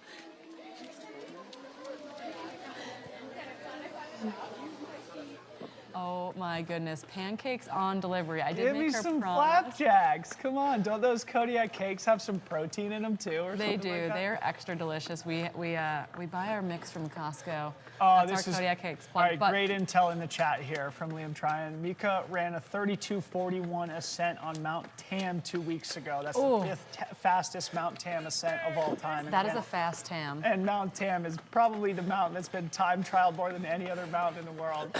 As we look back at Allie Mack, speaking of time trialing uphill, man, she looks smooth, Corinne. She looks so smooth, and we've got updates of our top 6 women through the village, so we've got to give that to you. So Allie's got actually a pretty big gap. She's got about 90 seconds or so over Anna Gibson in second. Tabor Hemming in third, about 45 seconds behind Anna. Janelle Lynx is only about 12 seconds, though, behind Tabor Hemming. So Tabor and Janelle are super close together. And then Sarah Willett is bringing up that fifth position, in the women's field today. My live tracker keeps switching over to the men's race. Wow. Apologies. I mean, but yeah, 90 seconds. I mean, that's a pretty remarkable lead for Allie to have through that first lap. I think near at the top of KT, it looked like it was more like 20. So as she was falling down the mountain, skydiving down the mountain, as we were joking about just a few minutes ago, it seems like Allie Mack was able to gain a greater advantage on the downhill, which was probably unexpected. But tons of cool young talent in this women's race. Back in 10th position is Andy Cornish, 22 years old, Jackson, Wyoming. Maybe chasing in Anna Gibson's footsteps there. So really, really cool to see. We've got Gabriel Ori of New York, of Orchard Park, New York, 24 years old, sitting in 8th position. Rachel Mao sitting in 7th. Really, really cool. Anna Doobie sitting in 6th. She ran the VK as well on Friday. So yeah, really, really fast group of women have made their way through the halfway point down here in the village, but Allie Mack is out front by quite a ways at this point. Allie Mack charging up the hill here. From going to not being sure if she was going to race to currently leading the race by 90 plus seconds is an Allie Mack move, and I'm really excited to see it from her. Absolutely. Always races with heart. You see her pumping the arms uphill. I can't wait to see her dog join her at the finish line. Yeah. So Allie McLaughlin firmly in the lead of the women's race. 90 seconds may not sound like a lot, but in a race of this distance, 90 seconds is a pretty commanding lead so far as she makes her way back up the hill. And to me, Corinne, it is surprising to see somebody like Allie McLaughlin with the skill set that, at least, from my perception, is very much as a pure uphill athlete. I mean, obviously she's great at the downhill, but to gain an advantage over somebody like Anna Gibson on the descent. Which I think was our question going into Mount Marathon last year, where we're like, we know Allie can charge this uphill. How is she going to do compared to the Alaskans, compared to the Nordic skiers who have trained on this mountain, who have done this race before? That was my big question. Yeah. Unfazed. Yeah. Didn't matter. Broke the course record at Mount Marathon. Yeah, over the likes, of Emily Forsberg, Allie Ostrander, et cetera. So true. What a great point, too. Thanks for reminding me about that. I think, maybe the more technical, the scarier the descent is, the better it is for Allie as a daredevil, as a skydiver, as a base jumper, and all the other adrenaline sports that Allie takes part in. I know she's like a dirt biker and things like that too. So Allie McLaughlin, a great character in the She was paragliding in Innsbruck. She's going to paraglide, I think, when she's over for OCC UTMB week come the end of August. I heard she had some plans to base jump off a bridge in the area. You know, she's a busy gal. Yeah, unbelievable. But yeah, she is making this uphill look like it is nothing right now. Allie Mack, I know that she wanted to come here for the community. She wasn't sure if she was going to make it here. She wasn't sure if she wanted to be here after kind of a tough week over in Innsbruck, just not quite where she wanted to be, I think, in her mental framework more than anything. And during the panel yesterday, I said, hey, Allie, we were so happy that you made the decision to come here, even if you weren't going to race, just to come see your people. And clearly, she's doing just fine. Yeah. Let's go back to that, because I think that's worth talking about, right? Like her going to the World Championships, where she performed so well last year, and being a little bit disappointed here in 2023.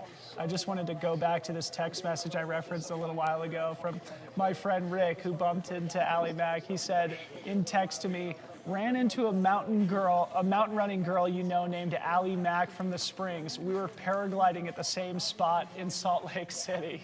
So one of those small world moments where a friend of mine bumped into Allie Mack as they were both paragliding in Salt Lake City, Utah. Really awesome person, awesome character, and obviously a really awesome athlete, Allie Mack from Colorado Springs. Yeah, someone said Mack Attack, one of my favorite runners. So nice in person. That is true. She is. I was talking to someone yesterday, and they said one of the things I love about Allie Mack is that you get the exact same Allie Mack no matter what situation you're in. Like, she is just authentically her, and I think that rings true. I think we see it in her running. I think we see it in her personality and how she presents herself in the community with her friends and with other people in the public eye. So Allie Mack currently running away from the women's field. It does seem that Anna Gibson has survived the downhill, in which she was a little bit nervous of, holding her own with trail, more trail experience. Eli's got a gap now, folks. He is very much pressing the gas pedal here, making his way back up to the top of KT22. I would speculate we'll try and get an accurate split here, but probably 20 to 30 seconds on Chad Hall here on the second climb. Eli Hemming very much playing his cards now, knowing that this is his shot to take the victory here today in the 23K. Again, Eli Hemming, the young, great former triathlete from Boulder, Colorado. His wife Tabor also in contention for podium position here in the women's race, as they both use this as a warm-up for the Mont Blanc Marathon next weekend in Chamonix. Yeah, and hopefully this snow, this downhill prep makes them both feel extra confident going into Mount Marathon, which will take place just about a week after the Mont Blanc Marathon. So quite the triple, those 3 back-to-back race weekends that they're about to embark on. Really love getting to follow their story. They're both just exceptional human beings on and off the track and trails. Coming through this age, he's going to take a moment, I think, to get something in that bottle, perhaps. We'll see if he stops for anything or not. Yeah, this is interesting too, right? You know, he's very much redlining here, but he knows this is his shot. Any seconds spent wasted idling at an aid station are seconds he can't spare. So sometimes you do have to make those calculated decisions, take those calculated risks. Do you forego the aid station to help maintain the lead and potentially run out of fluids, electrolytes, and fuel on the descent? Of course, this is a 23K race. It's a little less dangerous than skipping races and 100-milers or those sorts of ultra-distance events. Eli Hemming blasting through that aid station there. That got asked in the women's panel yesterday from the question, or the nutrition panel. A question from the audience was, said, do you guys stop at every aid station? And Rachel Drake said, my first 50K, I stopped at every single aid station. And then I got to the last aid station, and this woman just went blowing by me. And I was like, wait, what? That's not fair. And she's like, now I'm a little bit more selective about when I stop and when I don't stop. But Eli Hemming making his way over the top of the course. We do have an official split from him. He came through that Snow King aid station, mile 8.3 at 1:09:14 on the clock, hammering. So the next question is going to be, how much of a gap does he have on Chad Hall, on Mika, as they make their way to that same aid station? Probably in the next 30 to 90 seconds is my guess, pending what we saw earlier on the course.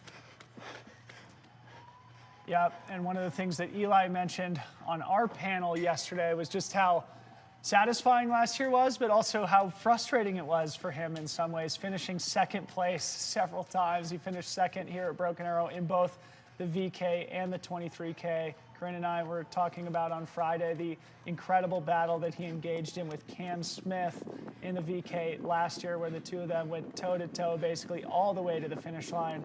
And then I think he finished, it was probably like 45 seconds back of Andy Wacker in the 23K last year.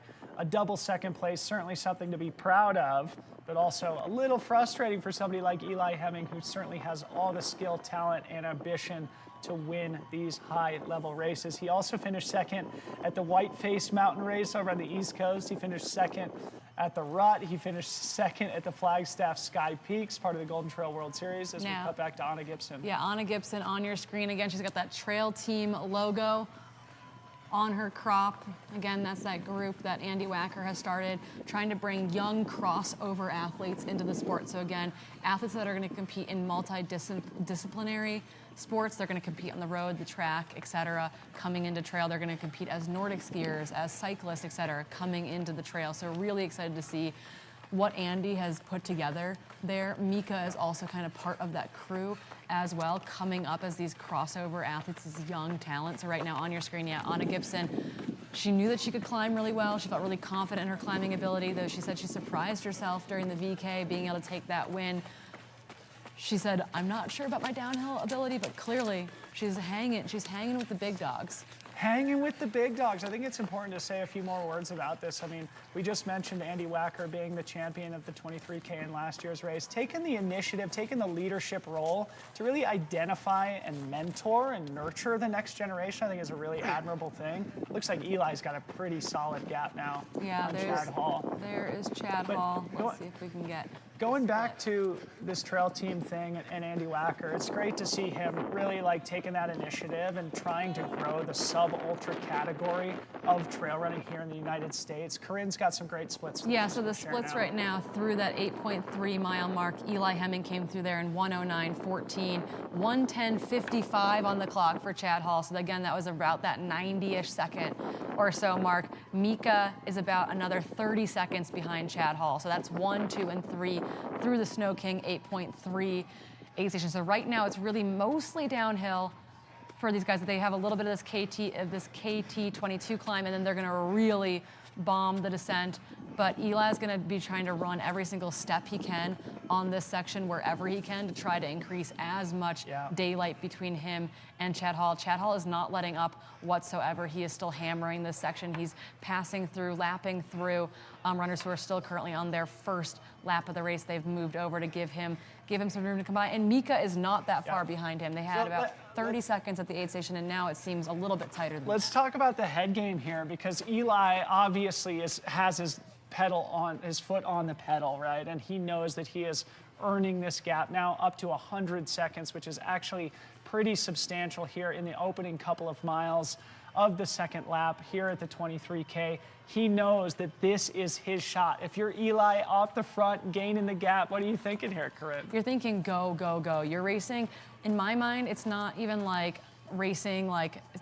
I like to race scared in this situation, and that's not a negative thing. Racing scared means that I can't lose a single second because every single second counts. That's like the mentality that comes in from a lot of like that triathlon world, that Nordic ski world, where you're like, every second counts, every second costs me positions, many positions potentially. And so that's what you're seeing from someone like Eli Hemming. Every second counts. While he knows he's strong, he knows the guys behind him are strong, and that's going to actually motivate him to get the most out of himself on this downhill. And he's probably thinking, this is my shot. No more second places.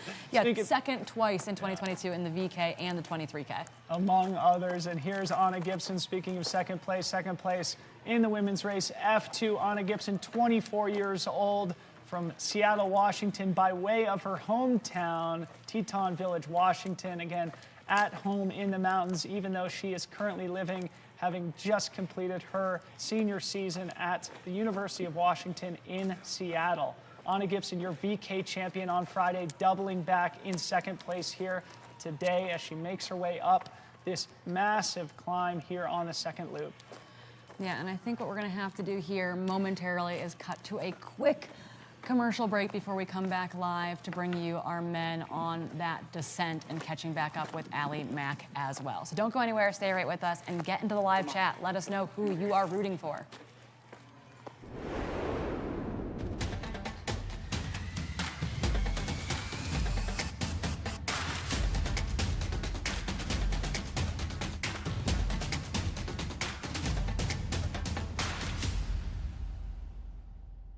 Escape to a place where you can truly connect with nature, where crystal blue waters meet towering mountains, and picturesque landscapes make every season the perfect playground for world-class adventure.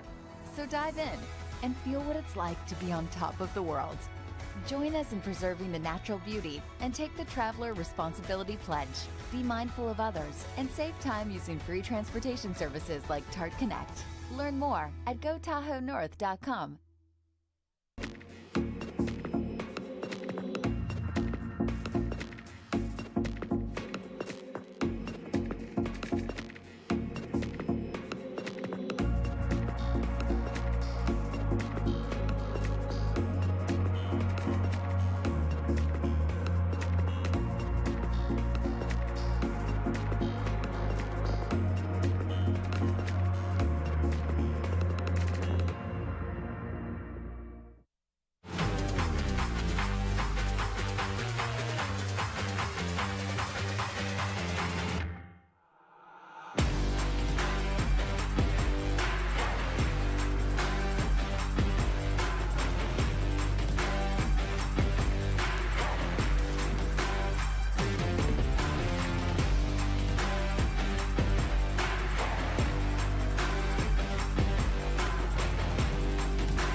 You know, of course, being a competitive person, like, yeah, I want to come win.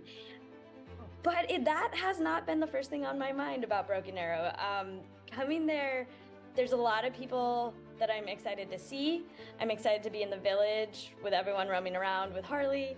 Love the mountains in that area. I'm just coming back from an injury, which means a couple things. It means I need to be patient. I think it's, for me, definitely like a bucket list race that I want on my resume. Because the vertical suits me more, that'll be the one I'll be looking to probably do better in. But the mindset doesn't change for the 23K, because I think, you know, there's World Cup points available, and, you know, there's a good opportunity here for me to show what I can do on the US circuit against the best in the US.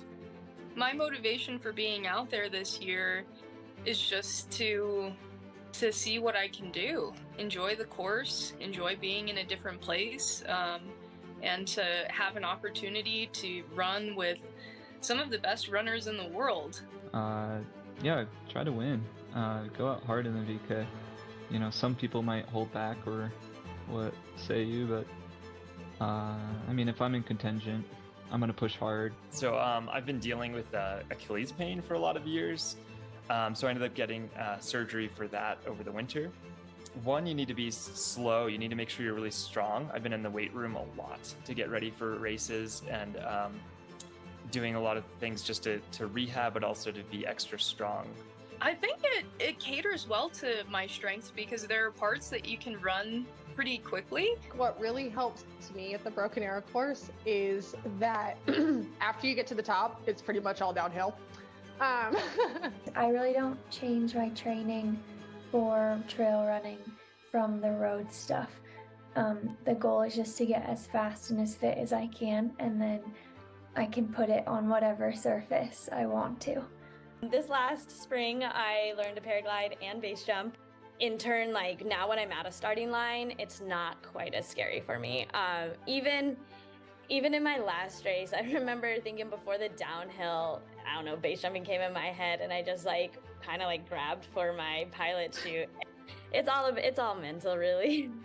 My weaknesses can be to take it out a little bit strong. I think I might, I'm gonna bring a few pair of shoes. It depends on how much snow there is. But I might put some spikes in the bottom of my shoes. We'll see. Honestly, I think Broken Arrow is a pretty decent race for my strengths. lots of climbing, love the climbing, and the downhill is fast. And I think going back to the triathlon days when I was running on the road so much, you need that leg speed. I hope to accomplish that. I'll come back to Ireland here with World Cup points on the board. Be able to say that I have travelled out to America to compete in Broken Arrow. There's not too many Irish runners can say that, so it's definitely going to light a fuel for the fire that it won't be the last time I visit.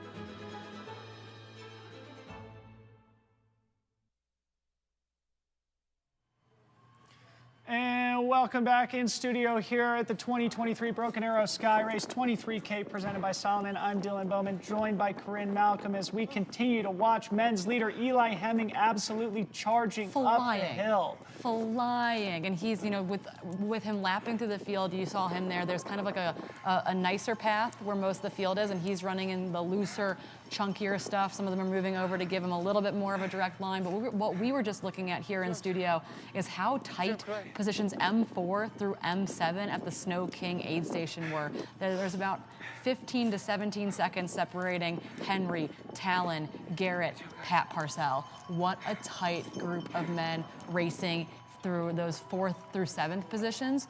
This downhill is going to be a big decision maker. Yeah.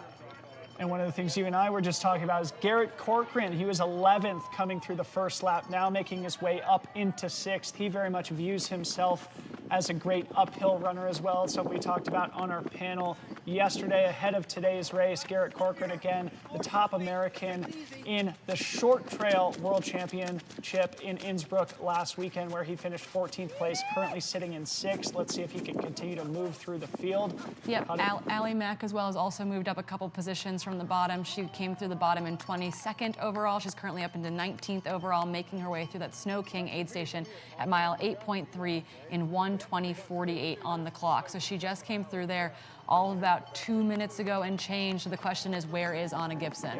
Because it looks like right now that lead has extended at the front of the women's field. Also noticeably absent is Andrea Rostin, so our men's VK winner from Italy, who really impressed both Corinne and I and all of our viewing audience on Friday when he won that vertical race convincingly in very impressive fashion.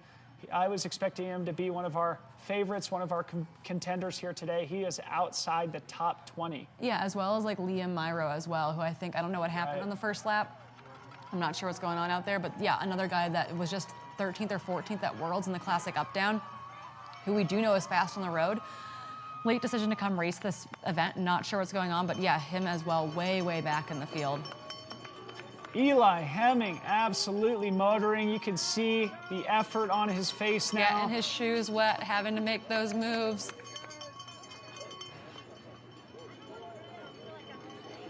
Again, Eli Hemming picked up by Solomon at the end of last year alongside his wife and partner, Tabor Hemming, joining the Solomon team, the presenting partner Watching of Broken him navigate that a little bit, right? Little pats there, little pats to get by people. I mean, everyone in this sport is pretty darn nice, but the Hemming duo are pretty much as sweet and as nice as they get. It seems like it's probably pretty cool for those who are still out on lap 1 to be able to see the leaders come through on lap 2. It's one of the advantages potentially of dealing with this race adjustment here today. And if you are just joining us, I guess we should repeat. In today's 23K, we did have a delayed start and a course alteration due to high winds here in the Lake Tahoe region. So instead of a single 23K loop, they are doing 2 11K loops here today. Allie Mack marching through the briars, marching through the willows here. She makes her way up towards the summit of KT22, an iconic place in mountain running and in skiing history. Here in Palisades Tahoe, a beautiful view. You can see Lake Tahoe there in the distance as Allie Mack still in that jogging cadence. And I think right now, if splits are accurate, we do not have a split yet for second female coming through Snow King, which means that Allie Mack has opened up a massive lead over the chasing Anna Gibson and Tabor Hemming. So we will try to get an update there, and Janelle Links sitting in that 4th position. We're gonna try to see if we can get an update from the Snow King aid station, but as of right now, it does not appear that we have new splits from the chasing women in this race. Oh, we have camera people wiping out. We have runners wiping out.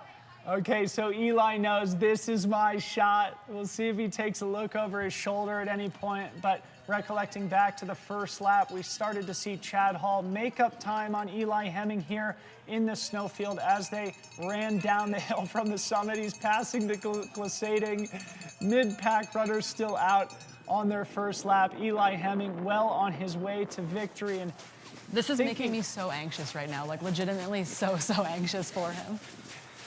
Oh my goodness, he is bobbing and weaving. This is not easy. It's hard for people to move out of the way. They're in their race. It's also very snowy and very slippery. It's not an easy place to step aside. It's also not an easy place for him to slow down at all. You really can't apply brakes in snowy conditions like this. So he is really making good moves. Our camera runner just behind him almost lost it right there, but he's gonna come off the snow soon. Bodies everywhere. Goodness. Bodies everywhere as Eli Hemming. It's like a bowling alley. Yeah.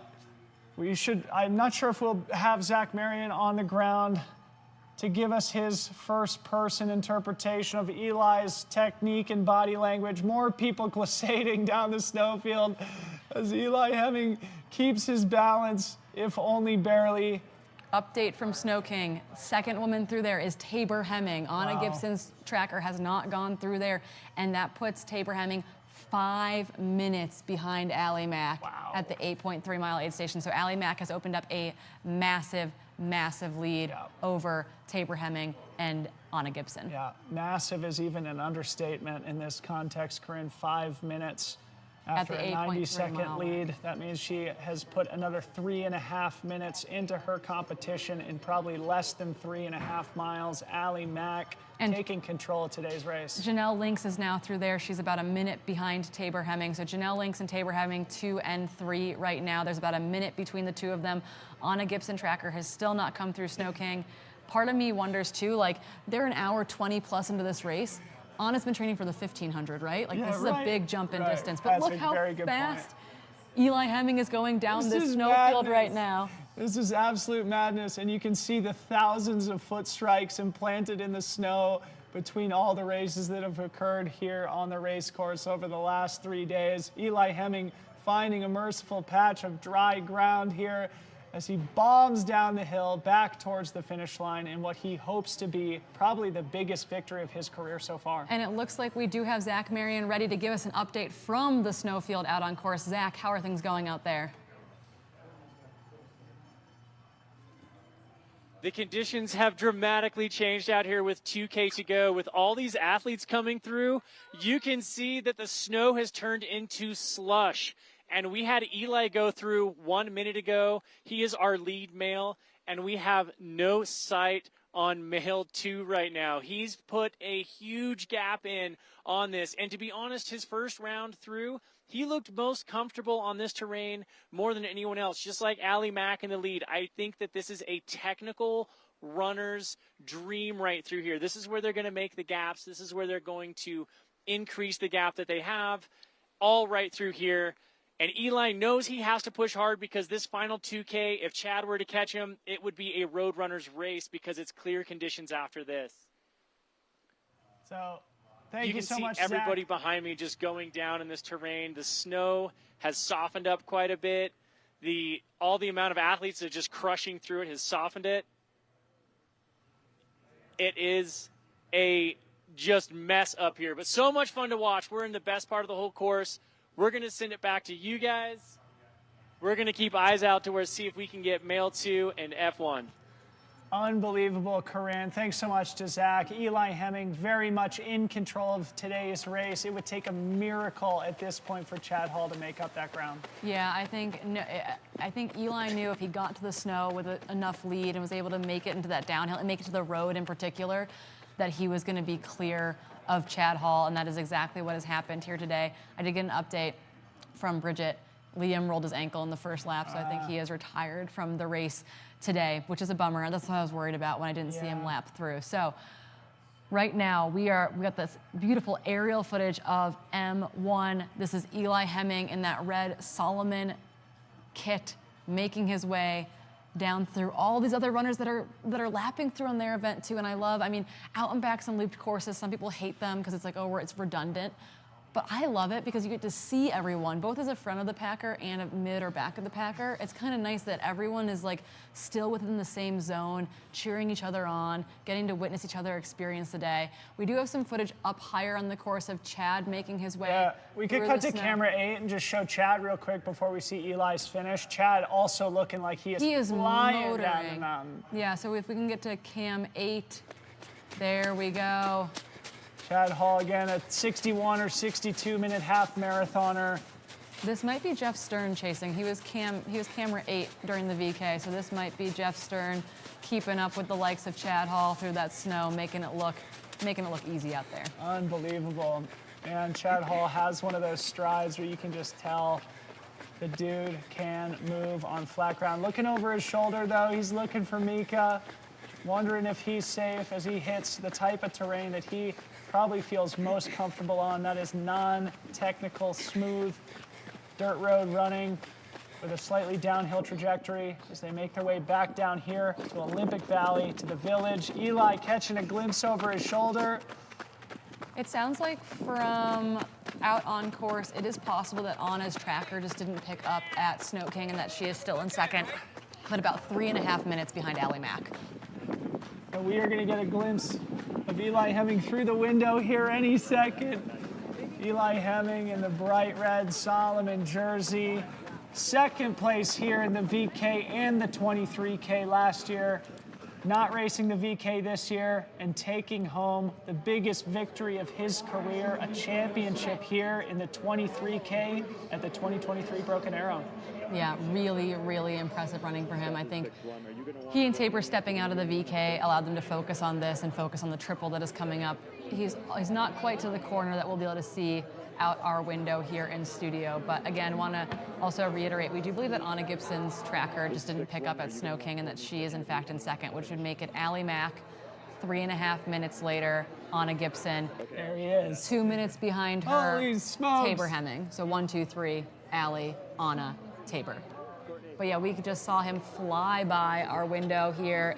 He is moving. I want to see his Strava file after this. Yes, can't wait to put that in the chat. We could all look at it together. And I guess we should mention too that we are going to get our champions here in studio with us. So don't go anywhere. Once the race is over here today, we will try and get Eli Hemming. Once he's had a minute to take a breath of fresh air and drink a little bit of water, we'll try and get him in studio for a little interview.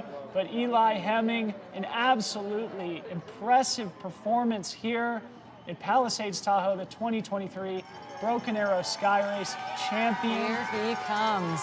He's got to sort of wrap around the corner here. Yeah, they don't go directly to the bell this year. They kind of go down through the village almost and then loop back up into the finishing chute this year. But he's going to ring Das Bell. Ring Das Bell. No more second places for Boulder, Colorado's Eli Hemming, the triathlete turned trail superstar, taking home a proud victory here today. Big congrats to Eli Hemming. What an awesome, awesome race. Just taking control on lap 2, huh, Corinne? Just hit the gas on that second uphill and just motor all the way to the finish line. Here he comes. So again, last year's men's champion, Andy Wacker, finishing in 1 hour, 50 minutes. It's going to be under 1:35. Totally different course, but crazy, crazy fast. Ring Das Bell, young man. Nice work, Eli Hemming. No longer second place for you.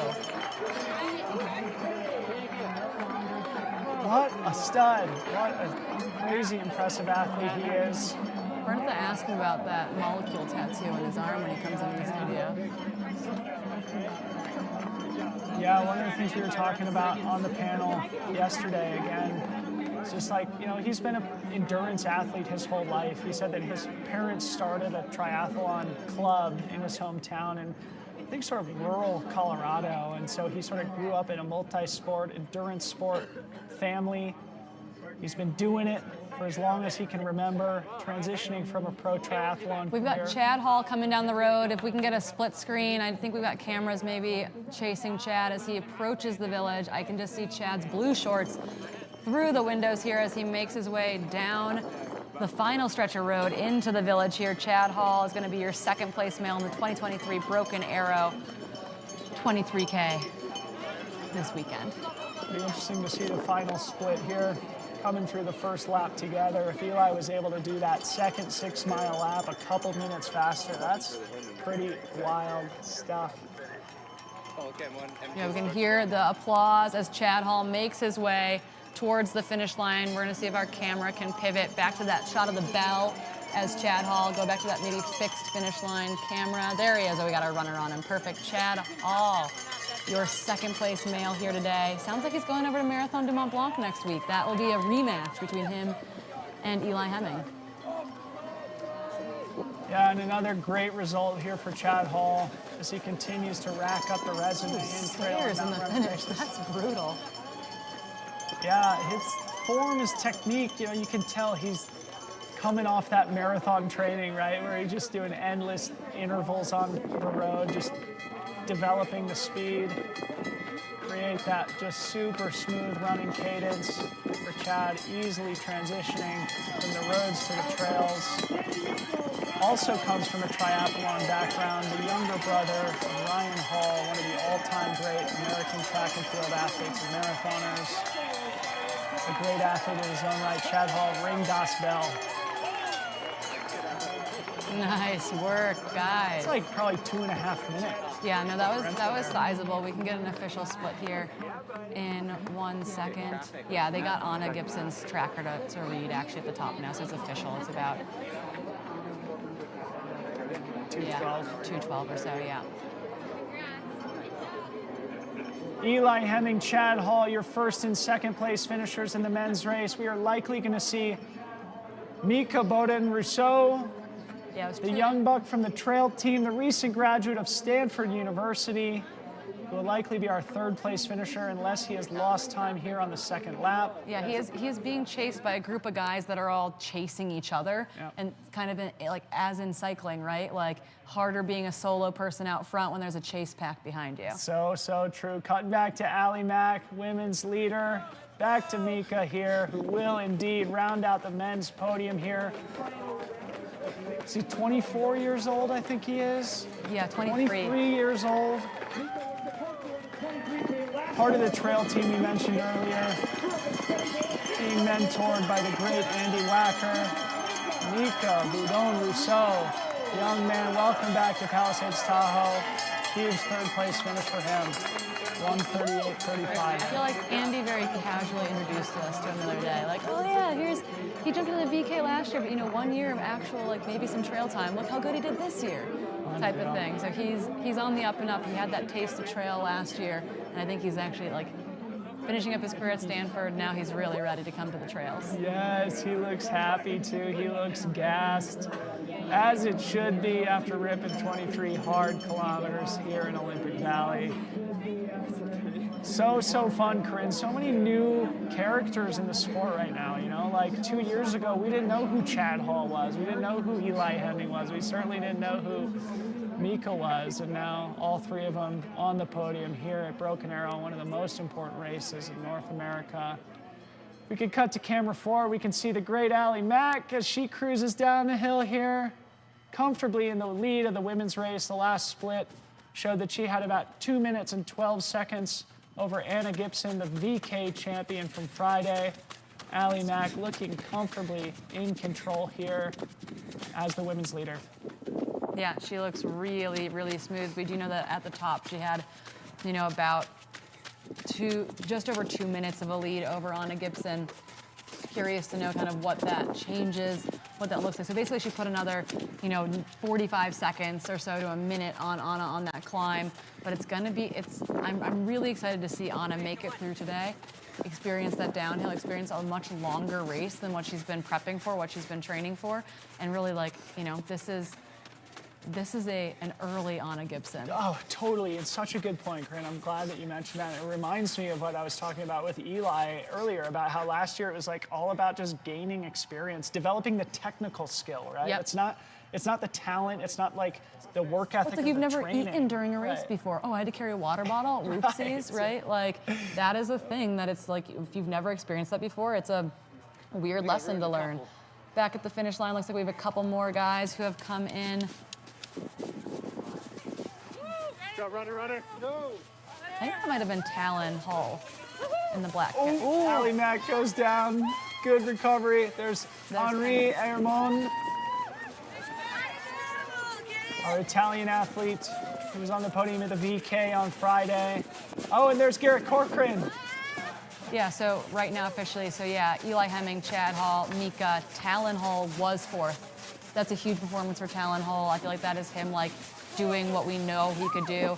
Fifth, Henry, the young Italian, Garrett Corcoran in sixth position. That is a baller first through sixth. That's a baller top six as we see Ali Mack navigating the carnage up on course, barely keeping her own balance as she passes. That might be the 18-year-old that just finished. That might be Ali Paplin who just came in and ring that bell. 18 years old. Wow. And then I just saw Abraham Hernandez. That's Pat Parcell. Yeah. Wow. Holy Wow. smokes. So that was probably 7th, 8th, 9th there Yep. in quick succession. Wow.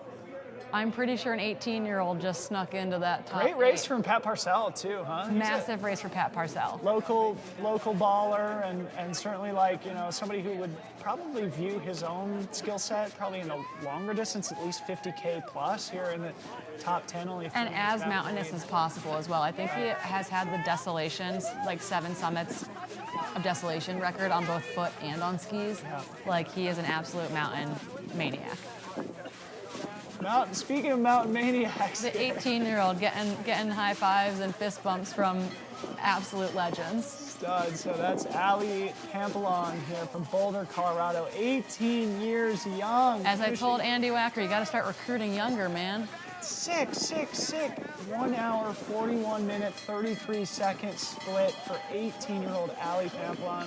Another new name we will likely be hearing from a lot more in the years to come. We come through the top 10 here. Still have... Yeah, that looks like we had Andre, Czech Republic, and Raul from Spain come in there, probably rounding out those 10th and 11th positions. I think we might have audio from Zach Marion if we can pipe that in. We've got Ali Mack, our F1, coming down right now. She is charging down this gully. Nice work, Ali. Good job. She is shredding, smiling, looking so incredibly great. She's got that 2K to the finish and an incredible gap at this point. All she has to do is maintain what she's got, and she's got the win in the bag. And arguably, she made it right here on these descents, making them look so incredibly easy and enjoying herself, having a fun time. Again, this course is going to favor the technical athlete every single time on these types of conditions. We've got so many athletes slipping and sliding down through here. This course has changed considerably on the second lap. This snow is softened. You've got hundreds of athletes who have gone through it by now. We have butt sliding happening all the way down this thing, and we have seen so many tumbles that these front runners on their second lap are going to have a heck of a time. It's going to be very different from their first lap to their second lap coming down through this. So as we are keeping an eye out for F2, we have so many other males coming through. Dylan, Corinne, this is back to you guys. We'll keep an eye out for F2 and 3. Ali is legitimately like leaning into the downhill here. It is such perfect form for a downhill, but on the snow in particular, we just saw her wave to the drone. Ali is having fun, and when Ali is having fun, Ali races well. And I think that's an important thing to remember, is that you have to be able to have fun out there on the trails. Yeah, such a great point. Just looking deeper down the results here. Between 5th and 11th, we have Italy, Mexico, the Czech Republic, and Spain all represented in the top 11 here in the men's race. Broken Arrow truly becoming one of those marquee international races, not just a marquee North American race. Big kudos to Brendan Madigan, the entire Broken Arrow team, for building this event into truly one of the best in the world. Allie Mack now onto the dirt road all the way to the finish. She is probably feeling quite satisfied with this after a disappointing couple of performances at the World Championship just last weekend in Innsbruck, Austria. Allie Mack coming through. I just want to point out that the 18-year-old and Pat Parcell, Pat's twice his age, right? Like you've got 18 and 37 all in the same top 10 group. Like the sport is so cool. How great is that? Huge performances. Really, really cool to see.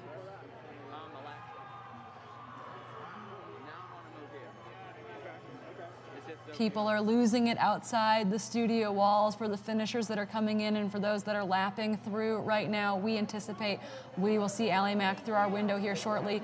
Right now on your screen, though, that is Anna Gibson, the NCAA standout on the track in the 1,500 meters, just finished up her NCAA career last week.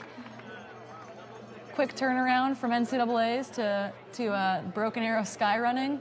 So Allie Mack was wrapping up the World Championship last week, and Anna Gibson was wrapping up NCAA track season. You can see a little bit of a difference between Allie Mack descending the snow and Anna Gibson. This is not easy, but once again, it makes you appreciate too, like how good Allie is on this terrain as well. Like Anna Gibson is so talented, and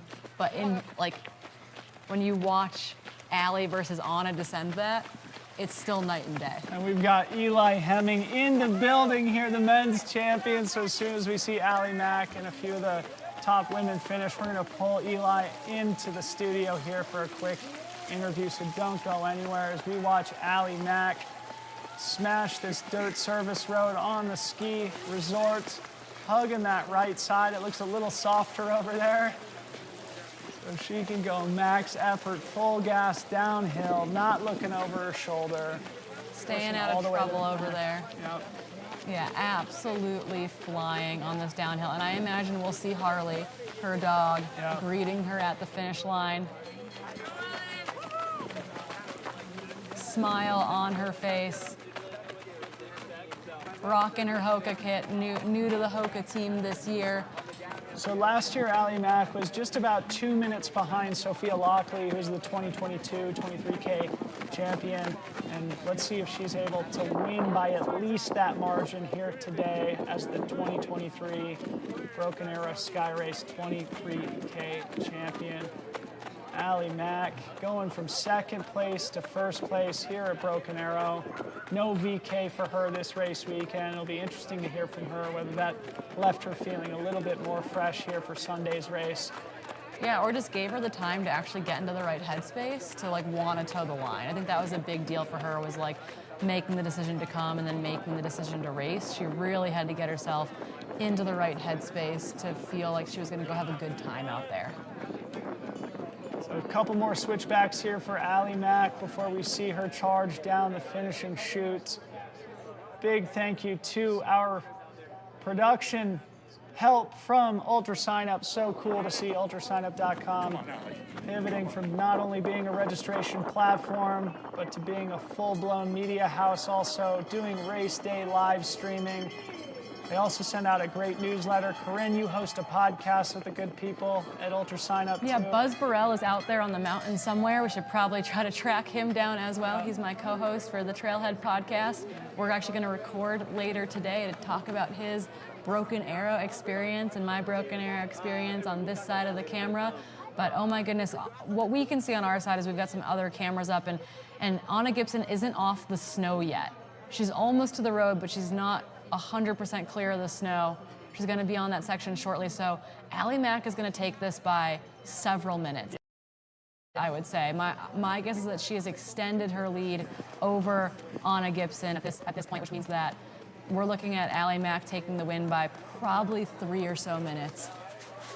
Would be my current public math that I'm willing to do. Yeah, potentially even more. An amazing day from an amazing athlete, Allie Mack, and Certainly not representative of any lack of talent from Anna Gibson. What I was saying earlier, you know, just like Eli, right? He was saying at the panel yesterday, just need to gain experience, need to just develop the technical skills. Anna Gibson very much doing that here today.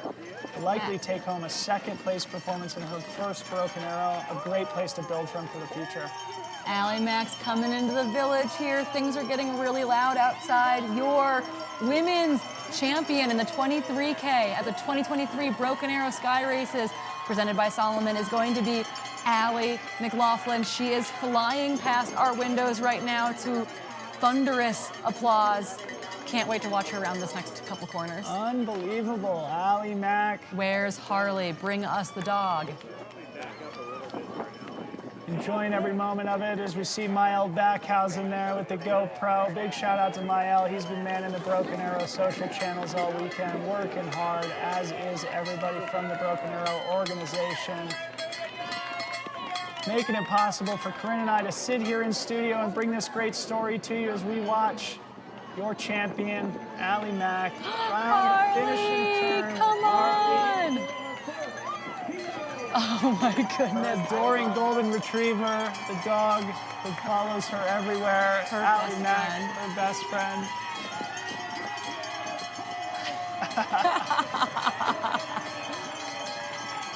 All the good feelings here. Ringing the bell, Allie Mac, your 2023 champion. Oh my goodness. This is what joy and happiness looks like. Getting hugs from Ethan Veniclaus and Nancy Hobbs.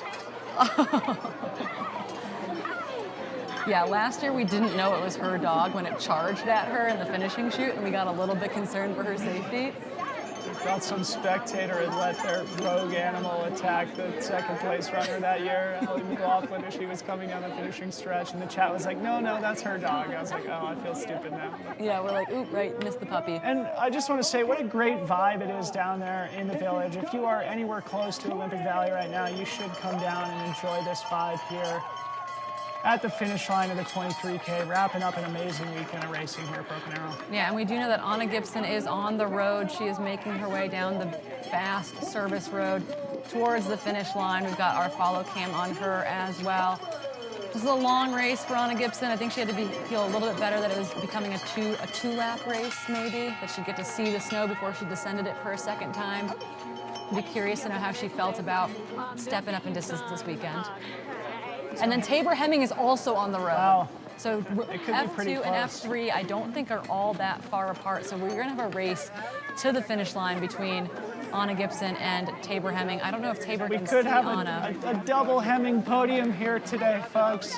It's going to be a good part of the storyline here in today's race. We'll see if Tabor has enough real estate to reel Anna Gibson back in. Again, Anna Gibson, your VK champion on Friday, doubling back to secure what could be a second place finish here for her. And you think this is the longest race of her career at this point? I think it is likely the longest race of the career. We're watching in studio, just so people know, we're watching Eli watch Tabor behind the scenes right now. This has to feel pretty special as he watches Tabor. We'll get a sense of how his nerves are here after Tabor finishes. Eli, are you upset that you're not at the finish line right now? Do you want to go hug Tabor? Okay. Just checking. Don't want to rob you of that opportunity. So just to remind our audience here, the Hemming duo is going to be traveling over to Europe to represent the United States of America at one of Europe's biggest and most important mountain races, the Mont Blanc Marathon, which takes place in Chamonix every year. It's going to be great to see them double back off today's awesome podium performances to see how they perform against the world's best on the Golden Trail World Series. I love this picture-in-picture. We get to see Allie Mac celebrate the victory as we see Anna Gibson and Tabor Hemming engaged in a battle for the podium. Anna Gibson with those swaggy pink sunglasses. Moving quickly. She's a 1,500-meter specialist on the track? Yeah, so I think her PR college PR is 4:12. Ran a 4:19 at NCAA's last week. She's going to be at USA's in Eugene just after, I think it's the first week of July in Eugene, Oregon. at the other great running destination on this side of the country, down at Hayward Field. So we are now almost 4 minutes to lapse since Allie McLaughlin finished as the champion. So she also, just like Eli, extended her lead significantly here on the second lap. It'd be great to get Allie Mack in the studio also here in just a little while.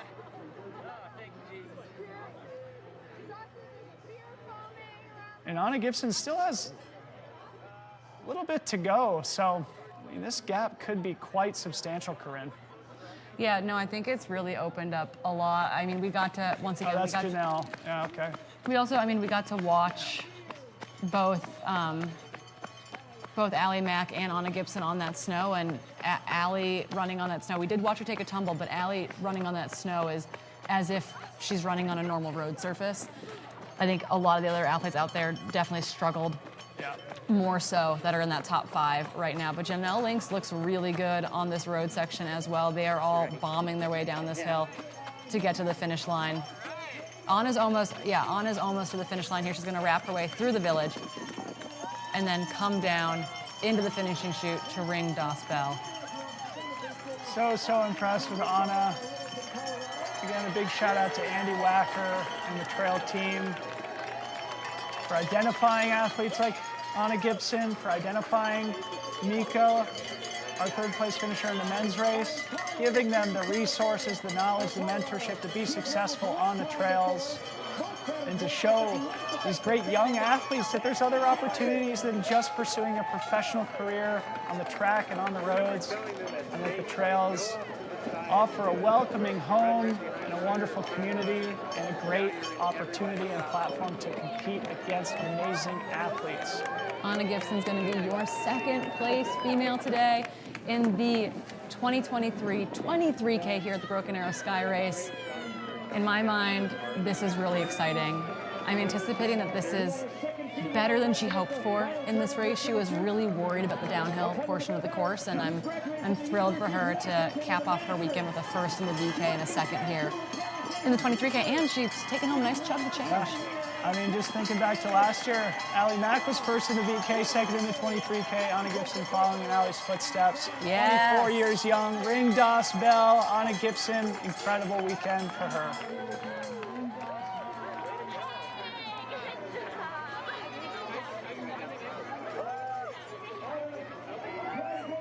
The trademark hands on knees, catch your breath, post-race pose. Anna Gibson looks like she's got some glitter on the cheeks to razzle dazzle up the day, you know? Razzle dazzle, sparkle swag. power. We see Sparkle Watts like Kate Courtney in the Great Mountain. Tabor Hemming is rounding her way through the village. She's making her way through the zigzags right now. She's going to be at the finish line in all of about probably 30 seconds or so. Awesome run from Tabor here also. Kicking off her triple, taking this experience over to Europe to the Mont Blanc Marathon just next weekend. So excited to watch the Hemmings take on Europe before going to Mount Marathon. That is a nice tight podium between second and third there. Nice work, Tabor. Podium performance there for Tabor Hemming to add to her husband's win here in the men's race. Double Hemming podium here today. Big smile from Tabor Hemming. A great warm-up for next weekend's Mont Blanc Marathon. There's Loomis filming on that section as well, it looks like.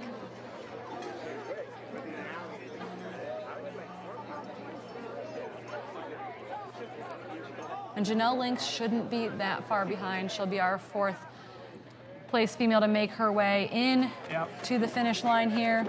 Janelle looking strong, looking smooth. This is the Janelle that we've been waiting to return. She had a great run at the GoPro games over in Vail just last week, rubbing elbows with Danny Moreno, Nicole Miracle over there as well. Really, really cool to see kind of her coming back into form after missing much of last year due to injury, really giving herself the time and space to come back really, really strong. I think we're going to see a lot from Janelle This year, I hope to see her mix it up in the Golden Trail Series, mix it up in the Discreet Series. She is a fast mountain athlete. And I found out the other day that she lives in her Subaru and is a gardener by trade. She works a very physical job, gardening all spring, summer, and fall, and steamboat. Yeah, what a great character, what a great storyline. One of the great things about trail running is that you do have just really interesting people who take part in the sport as well. We talked at length about Allie Mack being sort of a daredevil, stunt artist, skydiver, dirt biker, base jumper.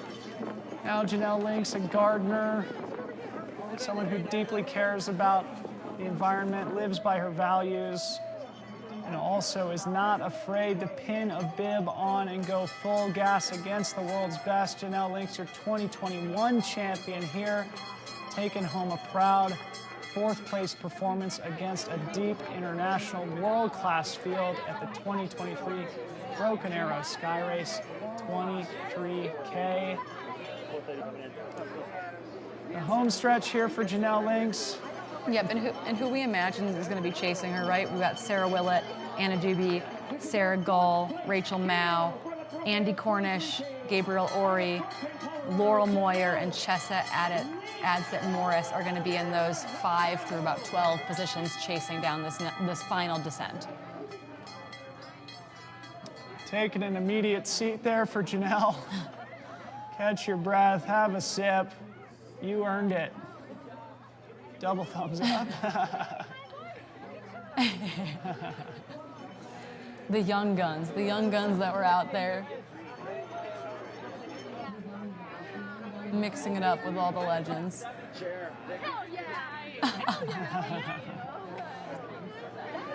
Gotta love the sportsmanship.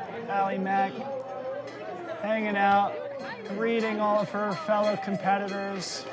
Everybody gave it their all out there today. Allie Mack came out the best on the day, but certainly each and every one of these finishers so far are top class athletes.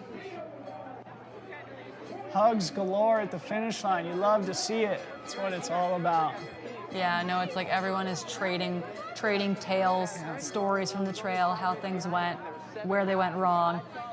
Did they like the snow? Did they hate the snow, etc.? Did they survive the snow? Best part, right? You just go full gas and suffer for 2 hours, and then you just give a bunch of hugs. We got calves coming in. Who are we following? We need our unidentified camera to go calves, a little bit higher.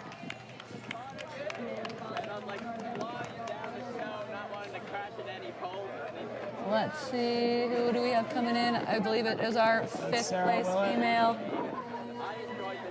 Sarah Lewitt, we believe, representing Great Britain, just came back from Worlds in Innsbruck last week. Also had a great race in the VK on Friday.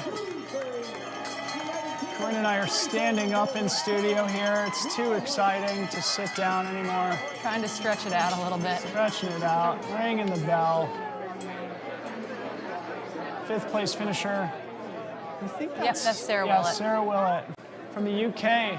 Our first international finisher here in the women's 23K.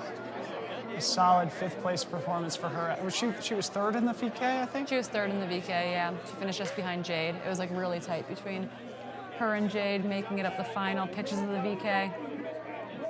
But yeah, coming off of Worlds where I think she did both the VK and the Classic up-down.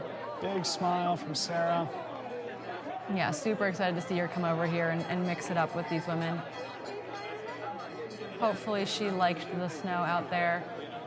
Enjoyed the course. I do think that we're going to get mostly good reviews from the course reroute today, which is exciting. It was a hard last-minute decision. I mean, I gotta say, I really enjoyed it. Yeah, personally. Dylan really enjoyed it in studio, but yeah, I'd be curious to hear from the runners out on course today what they thought of this the looped course we had to go to due to the wind. We had wind gusts of 70 miles an hour up high here at Palisades Tahoe.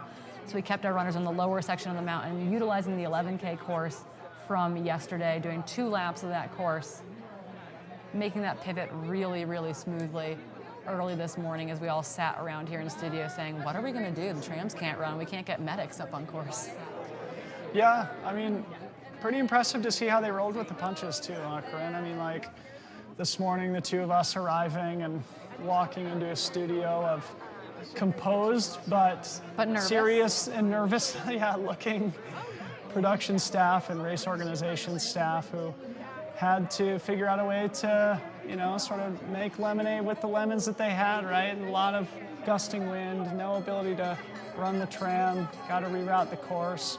It turned out to be a spectacular day. And it just gave us another hour to warm up. Yeah, we got to eat snacks. It was really awesome. We we actually had food today.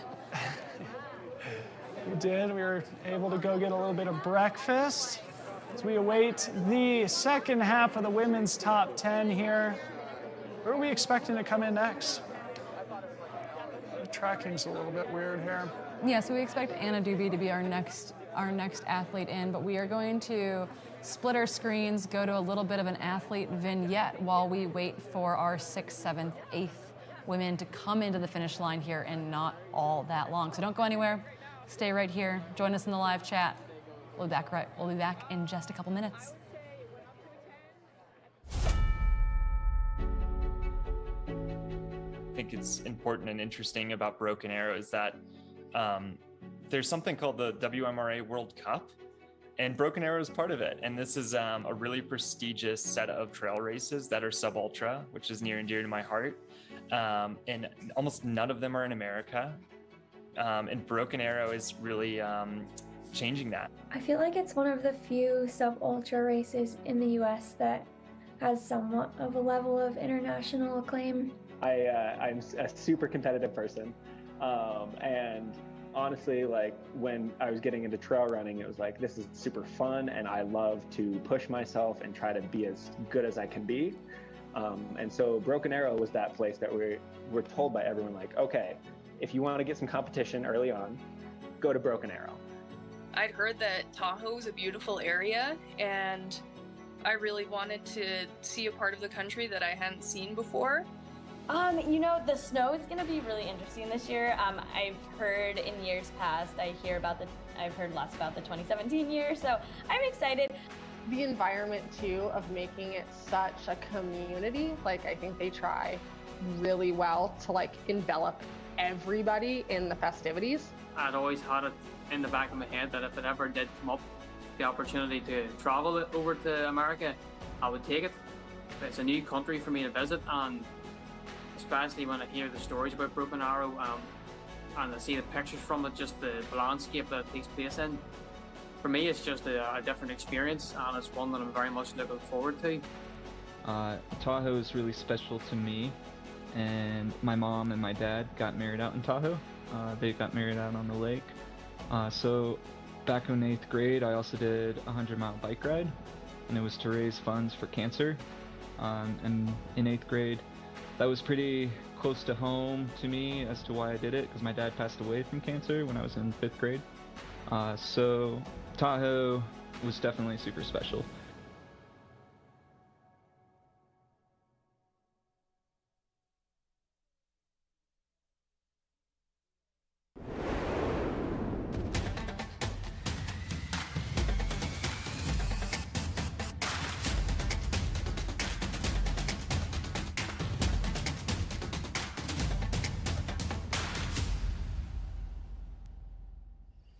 You don't get a fire in your belly with a cold breakfast.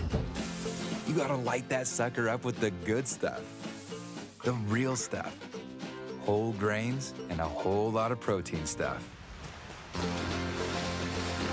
Eating hearty sets the table for epic days ahead. Dig in, and you'll see. It's wild what you and a real breakfast can do.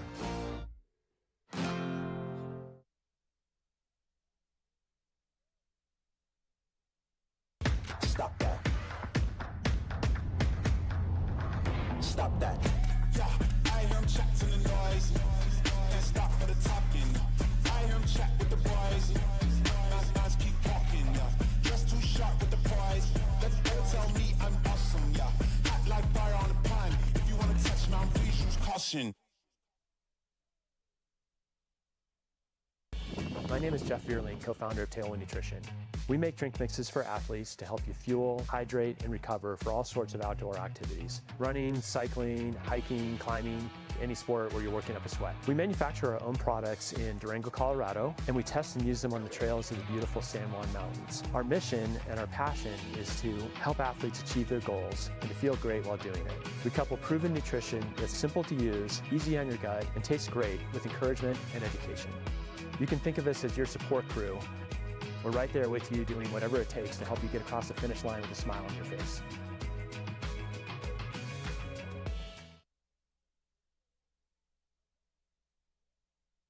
Escape to a place where you can truly connect with nature, where crystal blue waters meet towering mountains, and picturesque landscapes make every season the perfect playground for world-class adventure. So dive in and feel what it's like to be on top of the world. Join us in preserving the natural beauty and take the Traveler Responsibility Pledge. Be mindful of others and save time using free transportation services like Tart Connect. Learn more at gotahoenorth.com.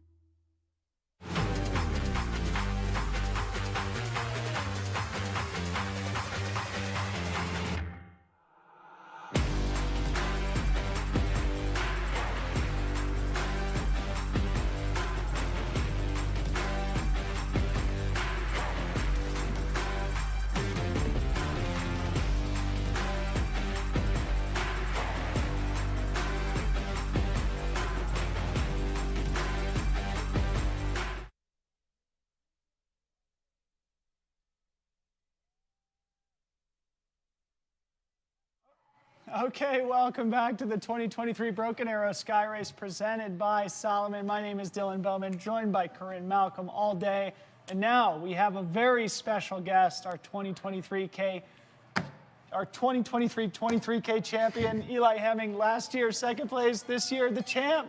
How's it feel? Feels really good. Andy wasn't here, so we'll see. No, it was super awesome. Like a little adversity with the changing conditions, with the delay and everything. So it was kind of fun, just like taking the pressure off and be like, okay, like whatever you can do on the snow, you can do. Yeah, we were sitting in here talking through the delay as it was happening in real time, and I was watching people warming up. It was like 7:38, and I was like, you guys, we need to go like yell at them because they have like 2 hours till race time now. Like someone needs to go stop them from warming up. No, it was like in track when you have those pre-race shakeouts. Forever yeah, that's what we did. Yeah, we had a 15-minute shakeout, and then we hung out for like a couple hours, and then we raced. And race, you did, man. That was so fun to watch. Thank Holy you. smokes. You were sort of in the mix, sort of at the lead, basically, for the entire race. It was like you, Chad Hall, Mika, young, you know, recent Stanford grad. There's an 18-year-old in the top 10 as well, which like blew our minds. But like really the three of you guys were sort of together on that first lap. You clearly like the strongest climber in the crew. They sort of swallowed you back up on the descent. Tell us about the first lap and then we'll go to the second. Yeah, so I mean, the first lap for me, I was thinking just kind of, well, especially with the schedule I have coming up, I'm sure we'll get to that. I was thinking, let's not wreck my legs on the first lap, and we can kind of have some little reckless abandon on the second lap. But try to save the quads for the climb on the second lap, because when you know you're with a 2:12 marathoner, you don't really want to go down a road with them. Yeah, which we actually watched that. We watched Chad close the gap down to you and Mika, and then actually like take over on that road descent. You guys came through the village. I think there was about like 8 seconds or so separating you, but by the time you hit the dirt again, you had moved in the lead. So tell us a little bit about kind of strategy moving through, lapping through the village before you headed into like what is the predominant climb of the second lap. Yeah, so I kind of just figured I would let him go just a little bit on that. I knew I was climbing pretty well today. So I wanted to keep those legs. I didn't want to trash him before the second lap because that climb it's long and steep, and then it turns to snow and it continues to be steep. Yeah. So really, I wanted to hit the second climb with Chad, and then I wanted to just try to get to the top of the hill as fast as I could. So do you like consciously make a move there, like knowing, okay, I'm the better climber between the two of us. I have to get a gap by the top of KT in order to maintain it to the finish? It was purely I would like to be away. Yeah. I'm not saying I wouldn't have trying to rip downhill with him, but I prefer not to, especially with racing next weekend as well. So I figured I could do less damage, but more damage in the race by smashing the climb. Yeah. So I guess talk us a little bit through the course change, right? Like we were all prepared for the normal-ish 23K course, more or less one big climb, one big descent. I guess there's a little bit of a climb out of Shirley as well that you can't forget about. It's pretty steep. And it's very snowy this year, but all of a sudden you find out not only is the race delayed, but you're gonna be doing 2 laps of the 11K course that people raced yesterday. Like how did you reset going into that? Did you like the course? We're really curious. We loved it. We loved getting to watch you guys lap through, but how was it as a racer out there knowing that you're going into a 2-lap course all of a sudden? Honestly, it didn't change a whole lot of my preparation. It was kind of just continue with the norm, races I was going to race. The second climb was obviously a lot longer, and honestly, that probably was to my advantage. But the the traffic on the second lap got a little chaotic. It looked like it. Yes. There's bowling, glissading. Yes. You were like a bowling ball, and there were just pins scattering around you. Yes, it was a little chaotic, but definitely really fun. Did you feel like you sort of had a comfortable lead at that point? Were you looking over and not seeing Chad? Where did the elastic kind of break? I started hitting it hard pretty early on in that climb, and I saw that I had some space. And then on the first lap, everyone pretty much hiked that steep section, and I made a conscious effort to not hike and try to run hard up that. And so after that, I looked back and I already had quite a bit of time, and I figured if I did that on the snow as well, that I could get quite a big break there. So impressive. Yeah. So tell us about, on our panel yesterday, you're like, I finished second place so many times last year. This has got to be the biggest victory of at least of your trail running career. Talk Absolutely, about that. yeah. It's really been. I've been trying to work on all those little skills. I've been asking everyone, the Europeans, I think, are getting annoyed with me. Why can't I run downhill well? They're like, look at you. You're standing upright, not doing well. And then you look at, they're showing me body positioning, everything.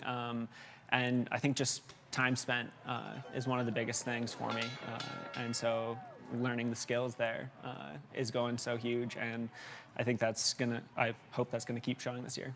Yeah, it felt like last year was a continual education into the sport of trail running, and then this year there's a little bit more okay, I'm still learning, but I kind of know what I'm doing now.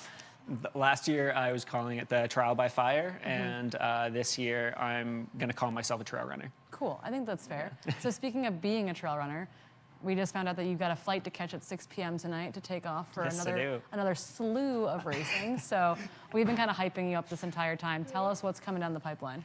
Yeah, so I leave at 6 p.m. for Marathon du Mont Blanc next weekend in 7 days.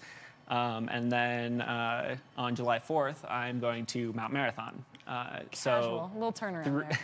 Yeah, back over to Europe, up to Alaska, and back to the U.S. It's going to be a lot of travel and 3 very different races. Yeah, but did you feel the snow today, that steep pitch, where you're like, okay, Mount Marathon, I'm coming for you? I was thinking that a little bit. I don't think that one's going to be my peak race, because that one it looks terrifying, but I'm going to try to smash the climb and see what I can do on that one too. I love it. Smash the climb. Well, tell us about Mont Blanc Marathon, super important race. It's your season debut on the Golden Trail World Series. I'm assuming you're going to sort of make that your focus for most of the competitive season outside of Broken Arrow and Mount Marathon. How are you thinking about the Mont Blanc Marathon, that being such an important race in the European circuit? Yeah, we're kind of treating this race as a stepping stone. This is the last hard effort before we get to there. But the training has been specific for Mont Blanc. So it kind of, that we had such good days today, me being first, Tabor being third. Super stoked on that. Wouldn't have been surprised if it wasn't that, because the focus is next week. But had great races and super stoked on that. But looking forward to the little bit longer one next week. Less of a fast start. Right? How do you, well, I think it'll still be fast at the start, but I guess it is a longer race. You guys have done a 50K, you've done Way Too Cool, right? Yeah, so you've experienced. That was an experience, yeah. Yeah, Tabor feels the same way. I'm pretty sure that it was definitely an experience. But, you know, this next race for you, it does feel kind of like it is like solidly in a different class as far as distance and time on feet goes. Like, how are you feeling preparation-wise to like really take a swing at it? Preparation-wise, I mean, I think that we've done really great like this year, kind of the focus of being ready for those longer events. Like we've spent more time on feet, spent a lot of time cross-training. We've had decent, like pretty big hours, maybe not that big of mileage all year, but been big into, I was learning how to ski this year. Congratulations. I crashed a lot on snow, so I was the most competent crasher on snow this year. So that's why I was doing well today. Yeah, you look good coming down the snowfield today. Maybe as we sort of wrap up, love to hear you just sort of like talk about you and Tabor both being on the podium today. It must be a pretty special one for you two.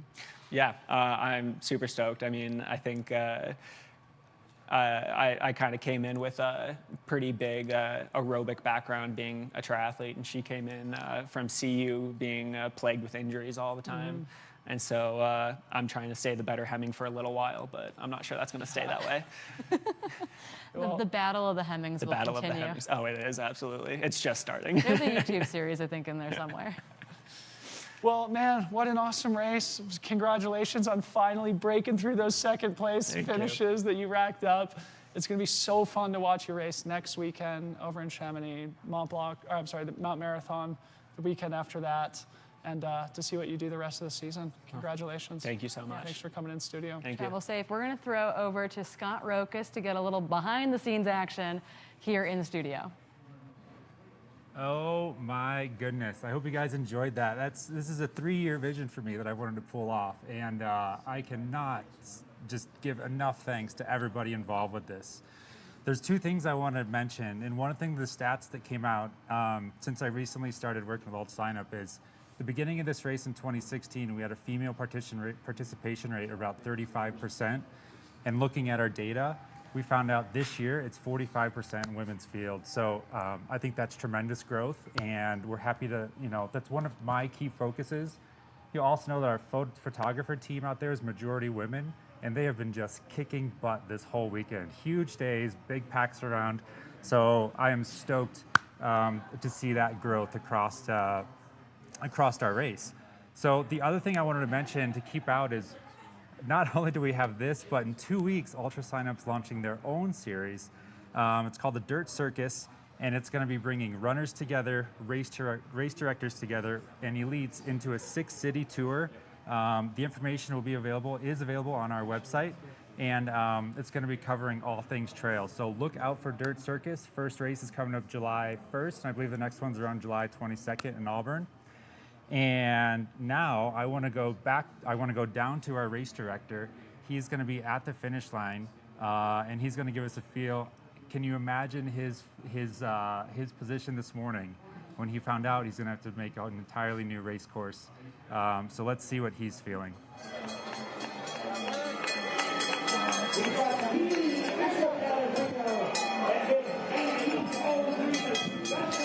All right.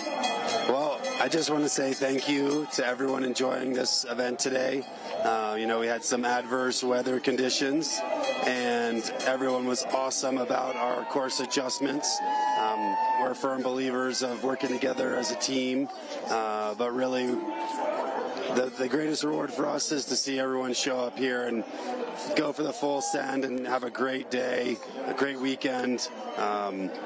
It's just super fun and great to see the turnout. I want to get this in IV for the rest of the week.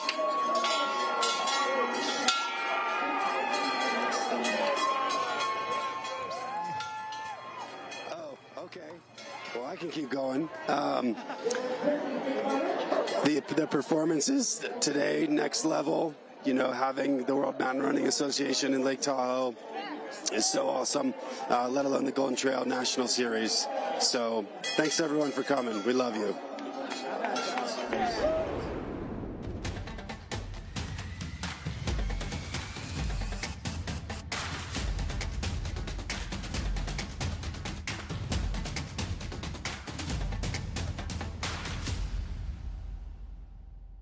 Escape to a place where you can truly connect with nature, where crystal blue waters meet towering mountains, and picturesque landscapes make every season the perfect playground for world-class adventure. So dive in and feel what it's like to be on top of the world. Join us in preserving the natural beauty and take the Traveler Responsibility Pledge. Be mindful of others and save time using free transportation services like Tart Connect. Learn more at gotahoenorth.com.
Okay, welcome back into the studio. We are joined by Allie McLaughlin, the 2023 23K champion. Second place here last year, taking a step up the podium. Allie Mac, how was it out there today? It was super fun. The course, as everyone knows, it was changed to 2 loops and it was a delayed start. So it was just kind of like, I don't know, I just went in super relaxed. And I wasn't like stoked on the 2 loops and I ended up loving it. It's like just so much energy coming through and you knew what was coming next. And the snow, I will say the second lap of the snow was not quite as easy. I wiped out a few times and there's more people, you don't want to run into them. The texture was just... It was like softer, slushy. Yeah. And so many people had stepped in. It was like mashed potatoes at that point. I Yeah, it was more easy to get out of control, but it was a blast. Unbelievable. Yeah, I was gonna say, we were talking to Eli Hemming about that. Like, you guys were like, people were like warming up while we were like making the decision to like delay and change the course. yeah, and we were yeah, like, yeah. stop warming up out there. So I guess like, you know, all of a sudden, yeah, I knew that you had gone out on the course VK day, had done some fun glissading, and you're like, okay, I think I want to do this. All of a sudden, you find out it's a 2-loop course. Were you disappointed in this idea that like, I've got to do 2 loops now? Like, am I gonna get the fun snow? Like, was that playing into like how you felt this morning? Totally, yeah. And like, I don't know, my mind's just been all over the place. I can't make decisions, and the bike path was sounding very nice this morning. Like Harley on the bike path will be perfect. Yes, but then I talked to people, and they're like, no, the whole descent will be mostly snow, and they were right. It was, except I mean, obviously the last 2 mile and a half, but yeah, the like high parts were all snow, and so it was better than my expectations. Yeah, I love it. So last year in Thailand, you came home with 2 medals, a gold and a bronze. This year, it sounded like you were a little disappointed with your performances at Innsbruck. Talk about last weekend's races and why you ended up jumping into the 23K today. Yeah, like I was planning to come here after and do the 23K, like that was part of my season plan, but then last weekend in Austria was just rough. Like I ended up getting pretty sick the second race, but also it was just like a lot of mental stuff. As soon as like the VK went off, like I felt good in the first mile, and then once starts, it got tough. I just mentally couldn't push. Like it was just like this like exhausted, fatigue, mentally didn't really care, and that was scary for me because I was like, what is going on? And then it just like was kind of a bummer. I still had a blast with my teammates and did stuff in Austria, but yeah, it was just kind of a bummer, and I was like, I need to go home, like go home and just like get away and kind of go hibernation. But then there were like on Wednesday of this week, Wednesday night, I was like, you know what, Thursday I'm gonna drive the 7 hours I was in Boise, and I was like, I'll come and just hang out. And then once you're here, you start feeling better, and the snow was fun. And so, yeah, I think getting out there today kind of showed me that, like, it was just a bad weekend. Yeah. Yeah, I think that's really important. Before we went on air, we were talking about how this, like, it was fun, and it kind of like the performance itself and like having a good day and getting to enjoy it and like also just like throw down felt like a palate cleanser. And I'm wondering, like, are you coming out of the 23K feeling like, okay, it was a bad week, I've brushed it off, like I'm actually okay? Absolutely. Like, and you know, not just because I won, like even if I got like second or third, it was like just the feeling of going on the uphills. I felt like I could almost keep running, like keep pushing. Yeah, It looked like yeah. that. Yeah. We watched you like going into the second up, like the second lap, like that big uphill. We're like, oh no, she's still charging. Yeah, and like last week I would have been walking most of it, and so just to like have that feeling back felt great. So that's awesome. Yeah. So you had a 90-second lead after the first lap, and then you won by more than 6 minutes. Whoa. So the second lap was incredible. Do you want to just maybe walk us through the race, how you were approaching it strategically, and like maybe where that gap ended up occurring? Yeah.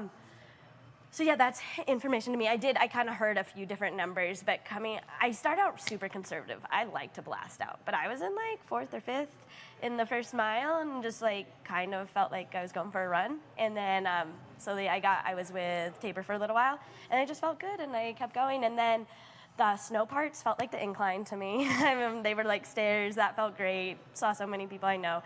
And then coming through when we passed through, it was so fun, all the people there. Dylan Harris was filming.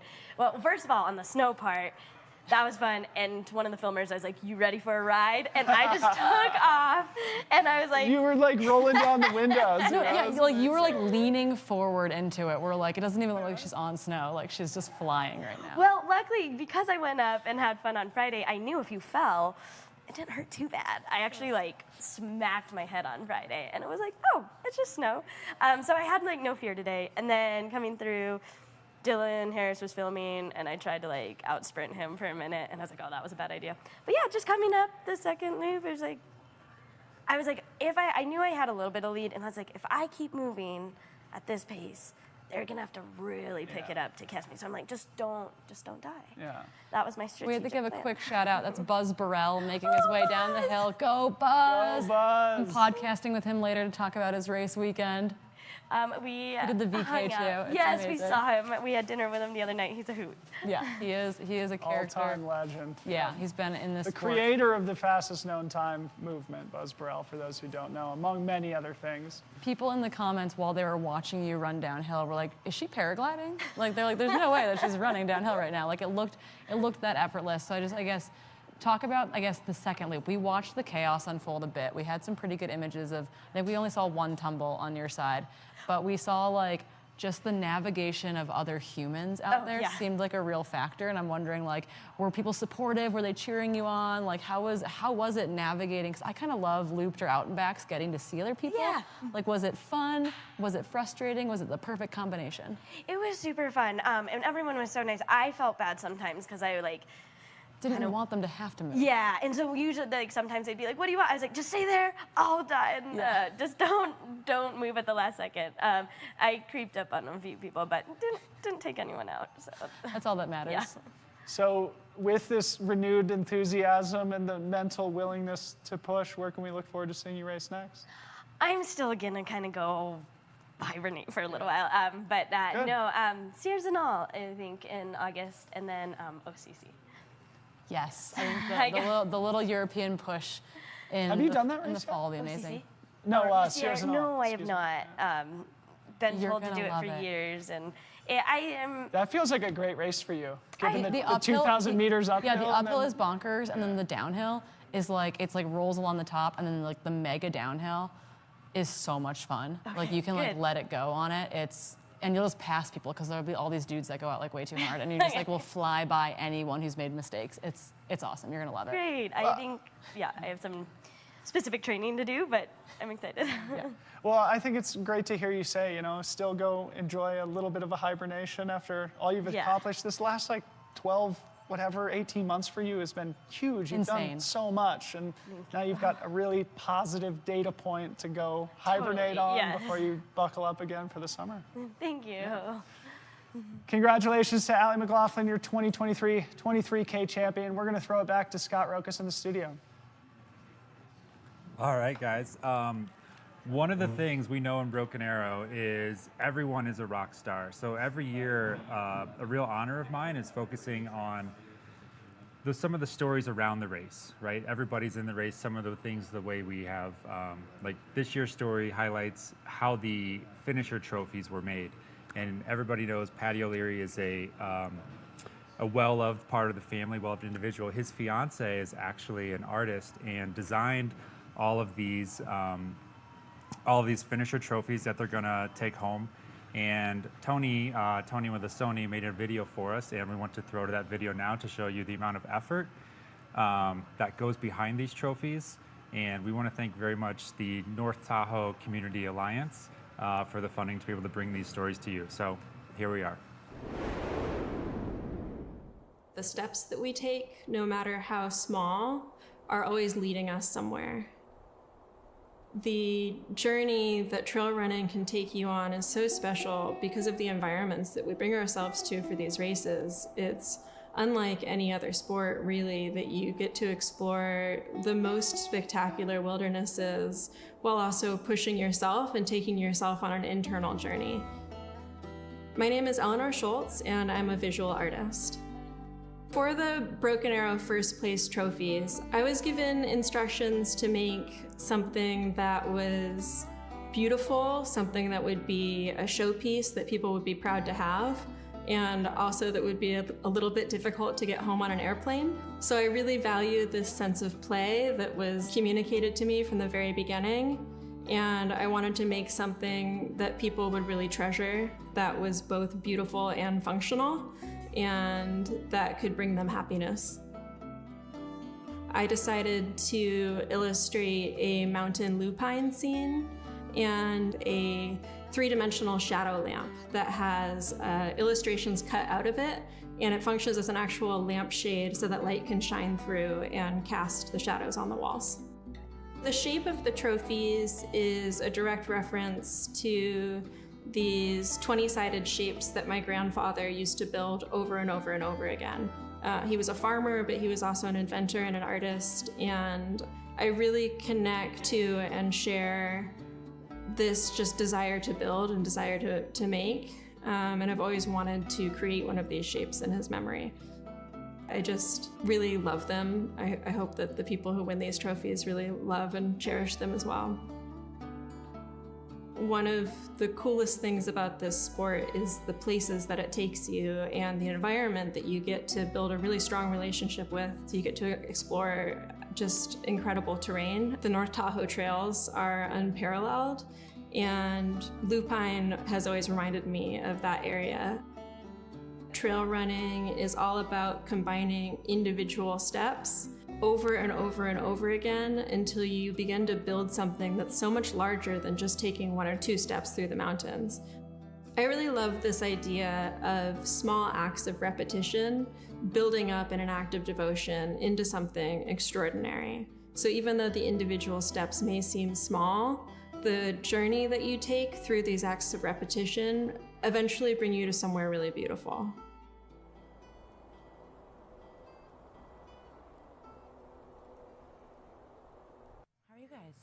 Feeling good? Okay, we are back in studio. Welcome back. 2023 Broken Arrow Sky Race presented by Solomon, and we are joined by Solomon athlete Courtney DeWalter. You've been all over the flat place. Courtney Yeah, here now. you guys have seen way too much of me today. I apologize. Tell us about it. You've been all over the mountain You've been today? busy. You've been all over the village? How's it Yeah, been going? the village has been really cool.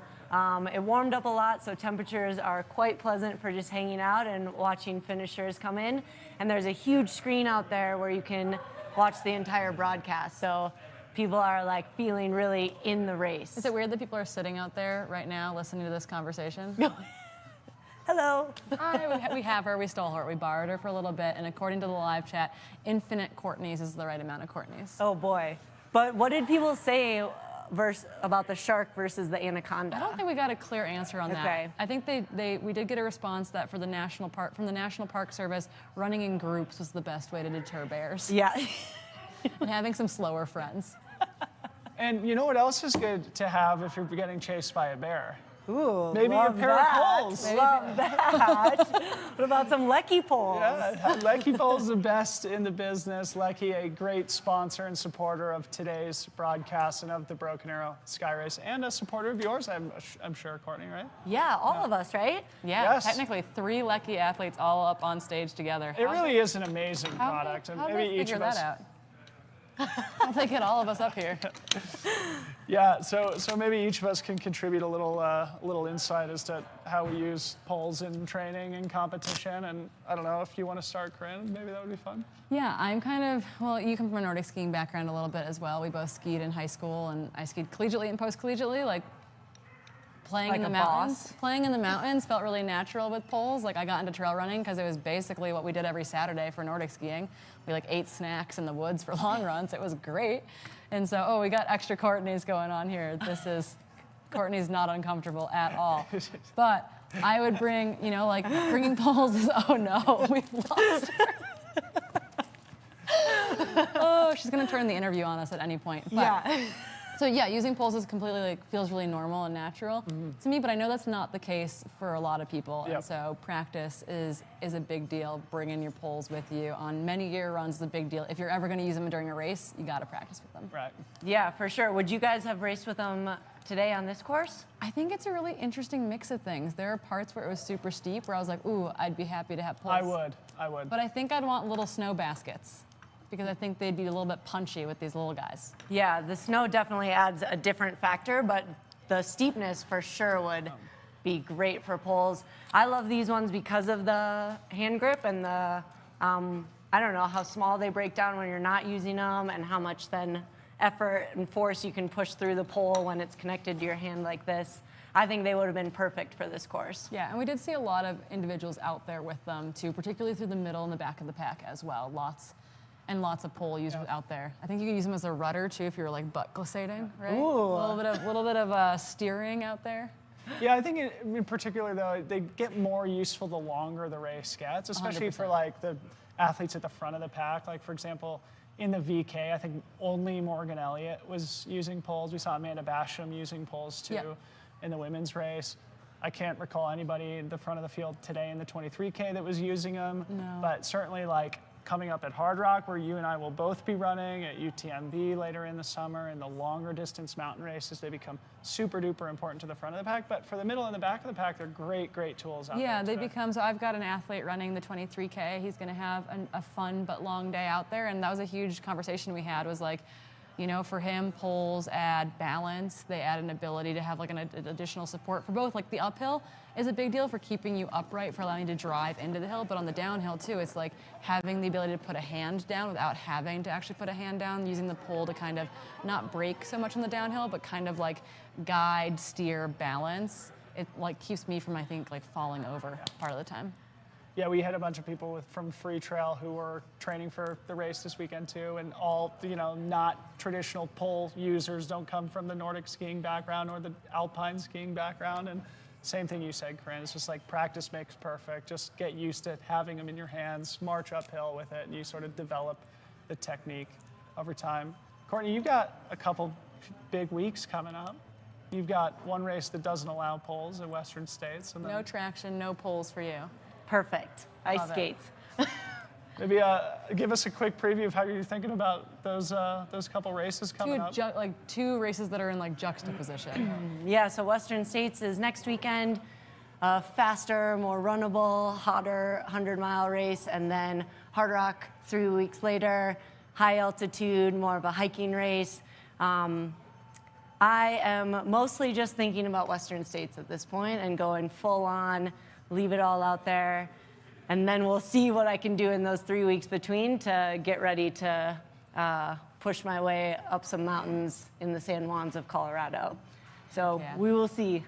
Yeah, they're two very interesting races. They have two very different skill sets. They demand, I mean, going long, being able to go into the pain cave and keep chipping away in there, I think is really important for both of them. But they just, they have very different elements as far as altitude versus really high heat potentially, very runnable and fast versus a long day walking sometimes. Yeah. So wondering you're all in for Western States right now. Will you be excited when it comes to like pivoting to the next thing? Yeah, I think the differences in the course make it feel extra exciting to me. Like it's not rinse, wash, repeat for the second race. It will be something totally new for Hard Rock, hoping that my legs and lungs and brain are just ready to go again after 3 weeks of, I don't know, like ice cream and Netflix and Gummy bears. yeah, I'm not sure.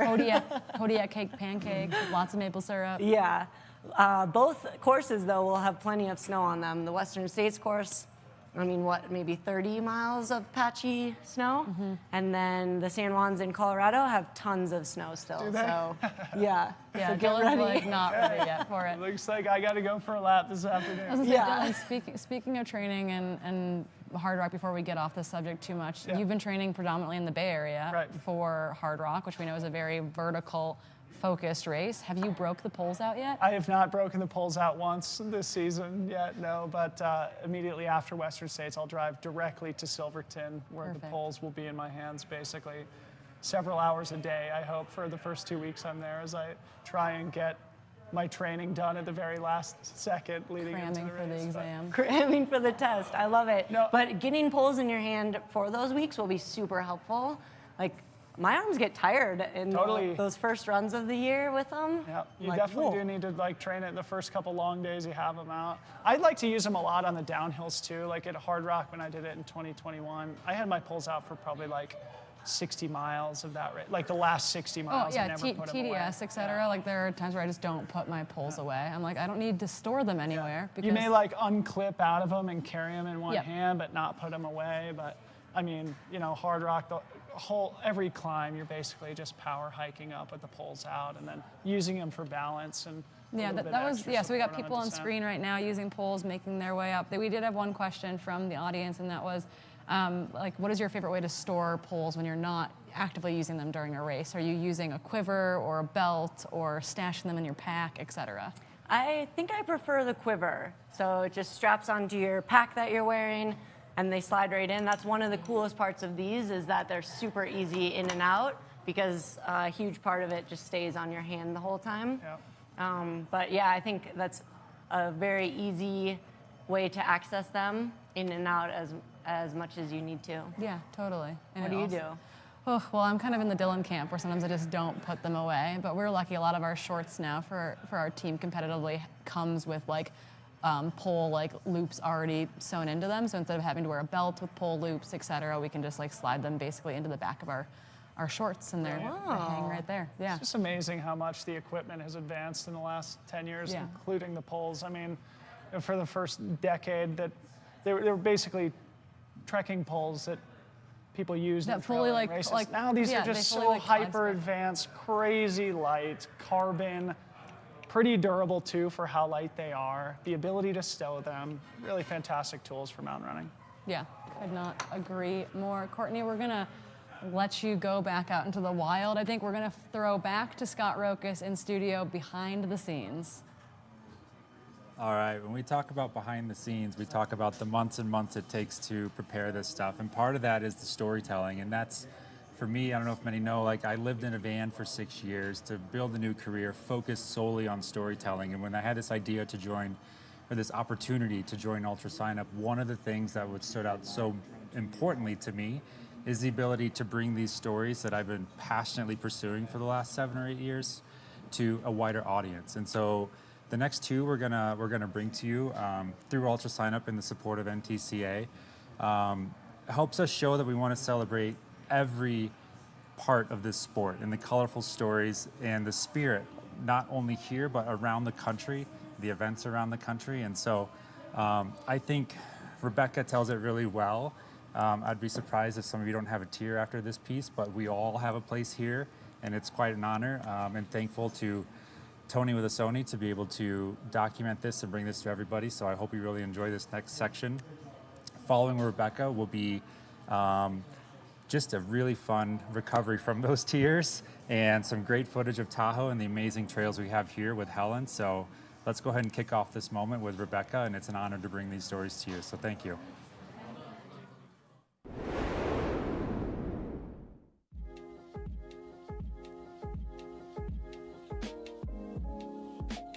My name is Rebecca Murillo. I'm from Rancho Santa Margarita, California, and right now I'm based in Oakland, California.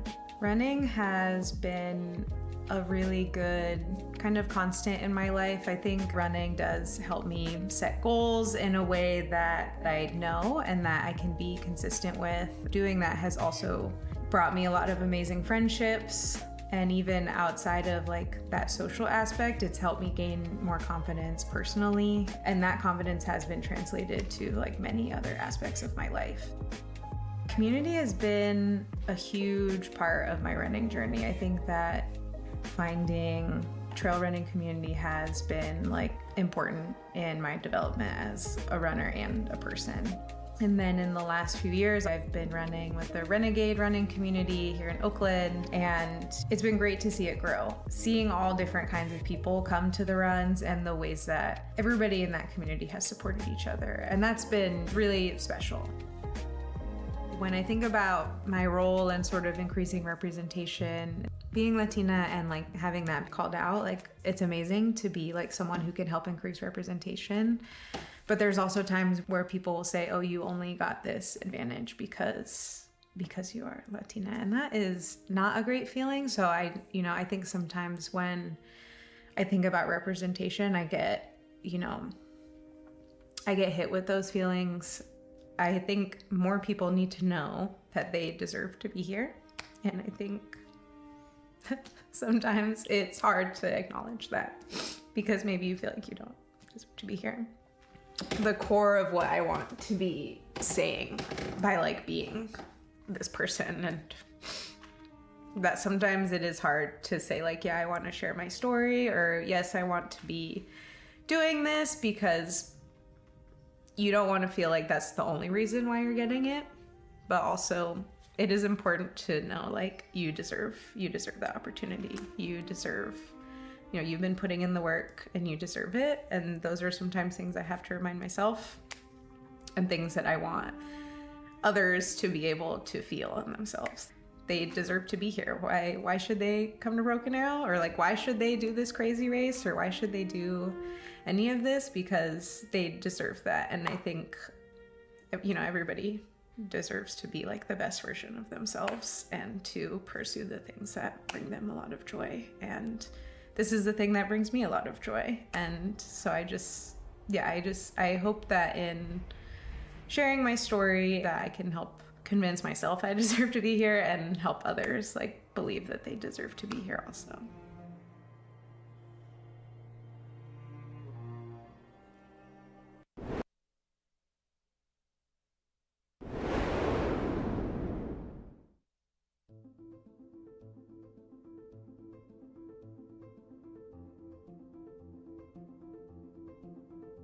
My first memory on the North Tahoe trails was during my official visit to the University of Nevada, Reno for track and cross country, and I remember running on the Tahoe Rim Trail and just being blown away by how beautiful it was and getting to see Lake Tahoe and how big the lake was.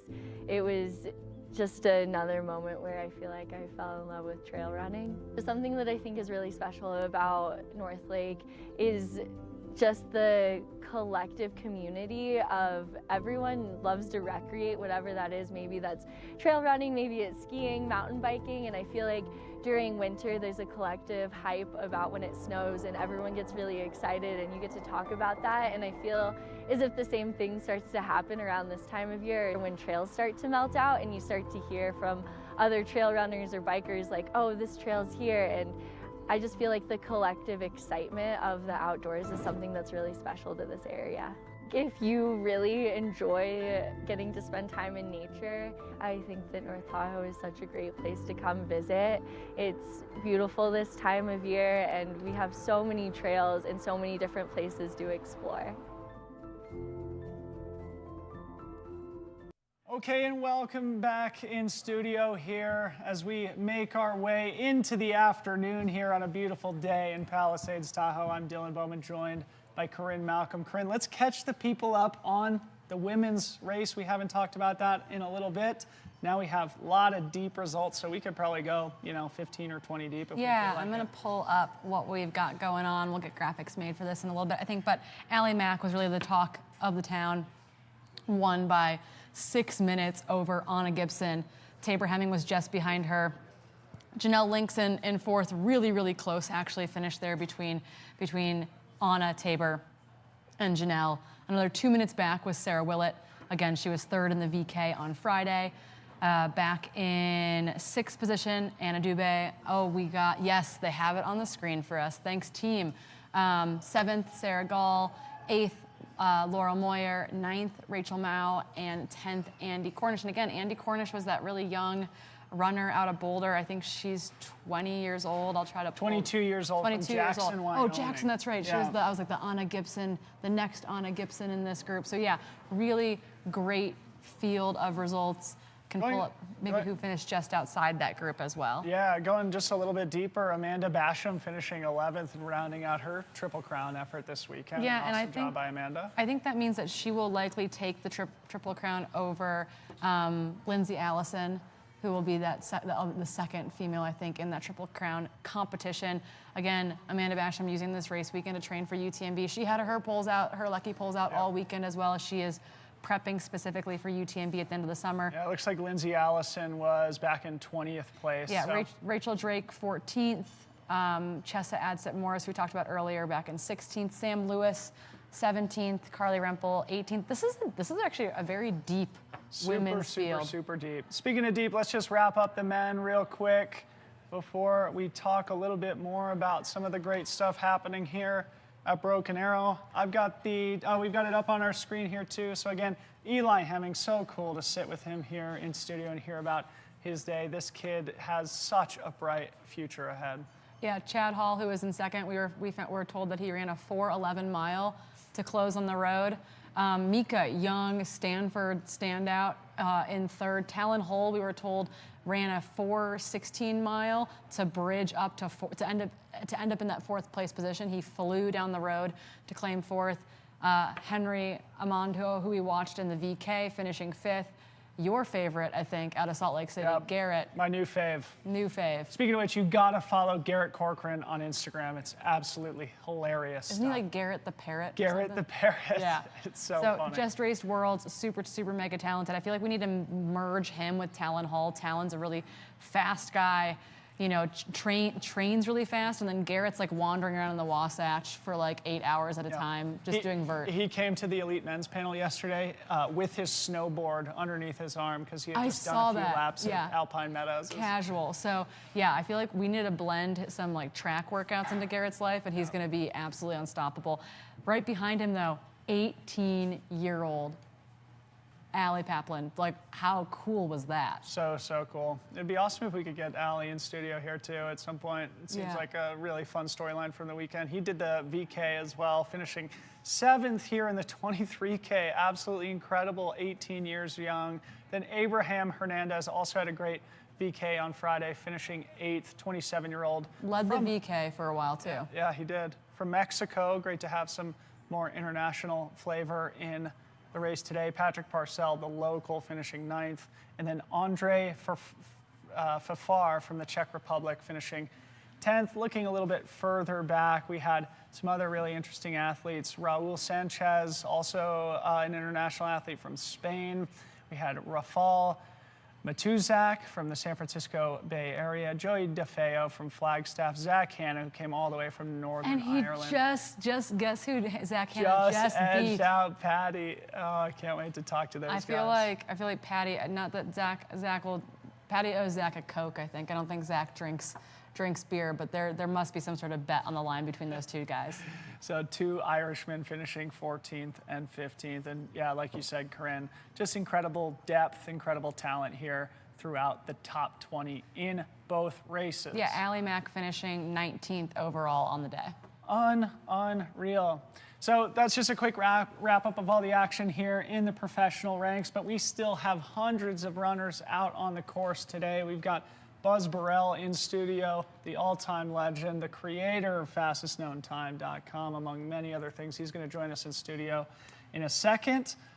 But first, let's check out some stuff that you've got up on your computer screen. We're going to share Dylan's screen with you all, talking about what's going on behind the scenes over at Ultra Sign Up. First of all, don't pay attention to all the tabs at the top of my browser here. He I promises they're all critical for the live broadcast. I don't believe him, They but we'll give are. him the benefit of the doubt. The results, fantasy, ultra sign up. Okay. Different athlete profiles, another ultra sign up tab, Strava, weather, YouTube, my email, a run of show, more ultra sign up stuff, etc.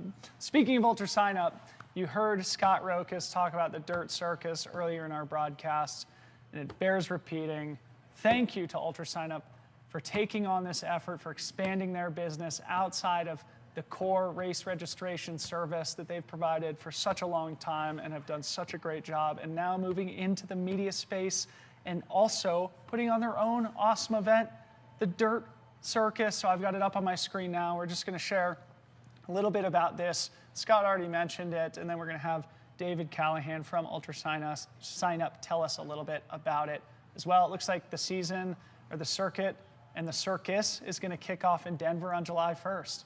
Yeah, Should we before throw it to making their way David? just down the road to Auburn, California. So yeah, Right. big, like tons of fun stuff going on, including kind of like an elite-only race on a short course as well being featured. But yeah, as you mentioned, we do have David Callahan out on course that we can throw to, bringing in his audio and imagery.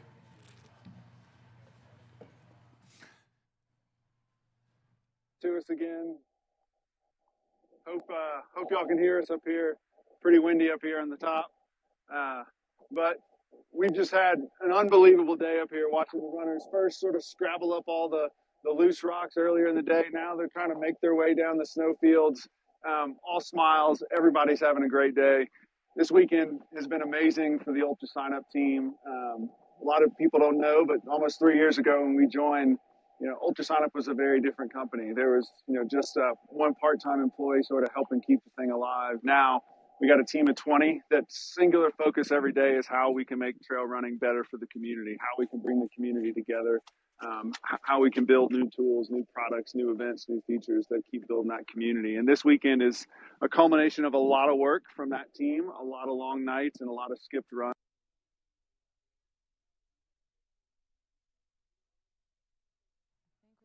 Dave.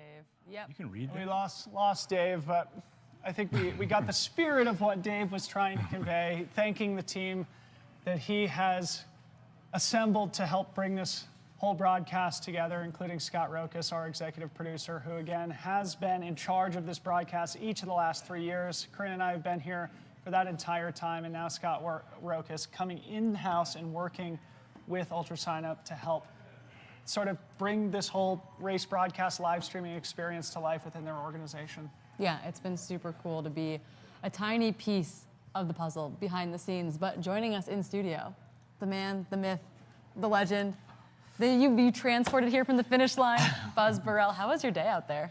It was a little tiring. It was a little tired, just a little tired. You don't seem tired. There's hills on this course. I guess I should have read the course profile. It wouldn't have helped you because we changed the course this morning. Yeah, that's right. All right, that's right. Yeah, so if I've known there's been hills, maybe I'd have done a little bit better. But I got through it okay. Yeah, you got through it fine. You did a big hill on Friday as well. You did the VK. I did the VK on Friday. I did the Dipsy last weekend also. Did you really? How did it go? Well, it went pretty well. I won the runners division actually. Wow. Yeah, so Patty did it, won the runners division a few years ago. Now Patty won overall this year, and so. You know what that means? So I don't know what does that mean. 2024 is your year. I mean the pressure is on. That's probably what that means. Yeah, I think that is what it means. But it's so good to see you. You guys are doing a great job. Thanks. And I emailed Ethan and Brendan 2 months ago about this race. Yeah. Like, what's up? Record-breaking snow year. There's going to be snow. I said, what are you guys going to do about this? And they said, we're on. It's a sky race. We're going to do this no matter what. Yeah, right? he was like, he's like, European standards. We'll cut stairs. They did it. They totally did it. You know how races go. It's all about the volunteers. We got our elite runners, but the volunteers, what make races possible. Without volunteers, nothing happens. Do you realize what they did here this weekend? Unbelievable. It's crazy. Yeah, They cut steps, 1,000 feet up these snow slopes. Yeah. So I want to call out the race directors and the volunteers, whose names I don't know, and say thank you, thank you, thank you. Nobody could do this without you. It was amazing. And they pulled off a sky race. They did. They sure did. They really, and even today where they were throwing this last-minute wrench where the tram's not going to run, we couldn't get medical or aid up to the top of the course, and they said, hey, we got this really cool 11K course. I bet we can run that twice. Right. Did that still kind of suit the flavor of what we were going for? Well, at first you're going, we got to do laps, and you kind of want to go up high. But once you're up there, the wind was blowing hard. It was cold. It was like, this is okay. Yeah. And then as Rick Trujillo used to say ad nauseum before every Imogene Pass run, the mountains don't care. That was his famous quote. They don't care about us, which is why we like going to the mountains. Yeah. And so we're these puny little biological entities, and so we have to be safe. The mountains are in charge. We're just going to do what we can do. So I think it went really well. Yeah, I think so. How was the snow? Except I got tired. You got tired. I know. We'll talk. What the heck? What? Can we blame that on the race organizers? If I was like, you don't get tired, dude. No, but you've raced 3 times in the last like 7 days. Yeah, you've raced more than I have this year, Buzz. It's incredible. You've raced more than the both of us. Okay. Combined, maybe, yeah. You're a coach. I am a coach. See, I need you. Okay, we'll talk about this. That was great advice you just gave me just now. Yeah, that you've raced 3 times in 7 days. I need to hear these things. Yeah, we had a follow cam on you on the whole last downhill. Yeah, did you know that? Yeah, you were the star of the show here for a bit. How did I look?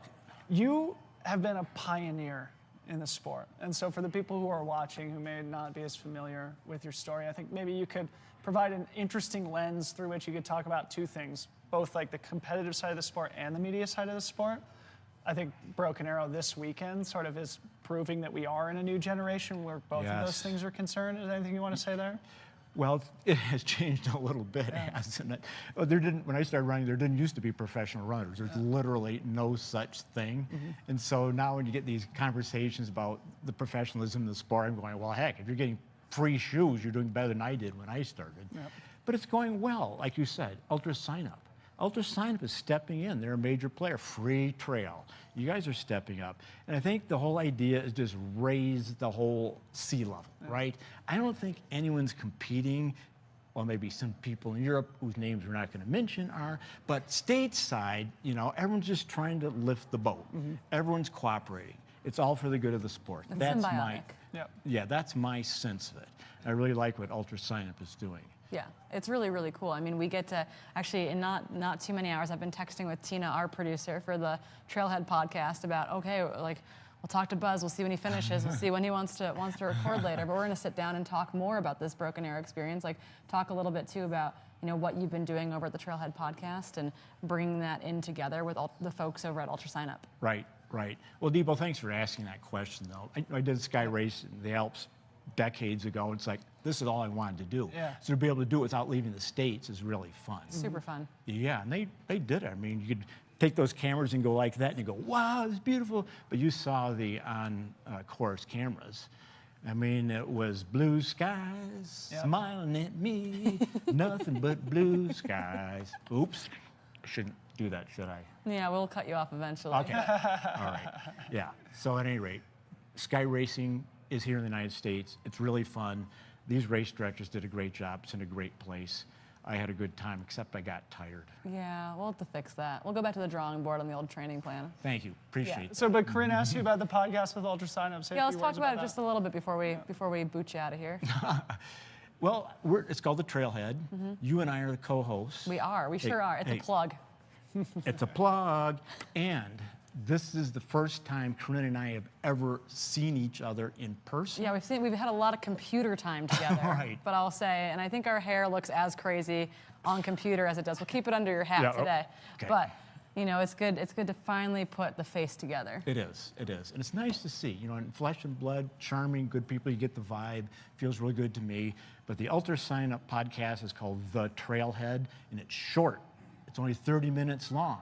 And we go with you and I having a chat about topics of the day, just quick back and forth. Then you have a nice interview with a particular person. Then I answer runners' questions. So go to Ultra Sign Up.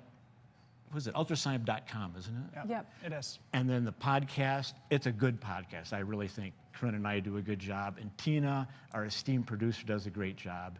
And people call in with questions, and I answer questions. Yeah, if you want to talk to Buzz on the air, essentially, you can be a call-in question asker, and Buzz will give you all of his, personal advice. That's right. Well, we'll get to that. I hope someone calls in. I hope we get to talk to someone here who's listening to this right now on the podcast. I just put a link in our chat here for our viewers too, so they can click through to ultrasignup.com, find the Trailhead podcast, and subscribe and listen. Maybe Buzz, last thing, you're probably one of the oldest finishers in the race today. We weren't going to bring it up, Dylan. Come on. No, I think this is good. I think there's a lot of people out there who, over time, life just gets more full, gets more busy. There's just a lot going on, but you've been able to maintain the love of the sport, maintain sort of like your leadership role within the sport and nurture the next generation and still get out there and crush it yourself, racing 3 times over the last 8 days. So maybe just talk about that longevity over time, how you've kept the passion. Right. Well, thanks. Thanks, Dylan. I appreciate that. And I think Joseph Campbell said it, follow your bliss. I think if it's an external motivation, like I want to, win a prize or do this, do that, you're going to go like that. In Boulder, I live in part-time in Boulder, and Arturo Barrios, former world record holder in the 10K. And as soon as he was no longer the world record holder, he quit running. Yeah. And that's not kind of how we do it as trail runners. I think I have the joy of the participation. As a coach, you'd probably say the same thing. It's not really about the outcome, it's about the process. I think that's what I've done. Yeah. It's like every day, I'm a streaker. Every day I enjoy it. Yeah. I mean, that's the streak. Yeah, until you're injured and we have to make you sit on the couch, you get after it every single day. On the enjoyment aspect. Yeah. Not really the number, the distance, the external, the internal part is the streak I think that you want to establish. I think that's really, really good advice. Is that okay? Internal streak. Well, Buzz Burrell, you're a legend, buddy. Congratulations on VK 23K this weekend. We have to go we have to go for a run now. Yeah, I gotta go get some training. You're lazy. So everybody, thanks to Buzz for coming in. Make sure you go click through, subscribe to the podcast at ultrasignup.com. Make sure you subscribe to the newsletter also, and make sure you follow along with everything UltraSignup's doing for the community. It goes well beyond the legacy race registration platform now, and it's great to see it moving into this new generation with Corinne and Buzz, Jay, Dave, Scott, and the rest of the team over there at ultrasignup.com. We're going to throw it to a quick commercial break now, and then we'll come back to wrap it up.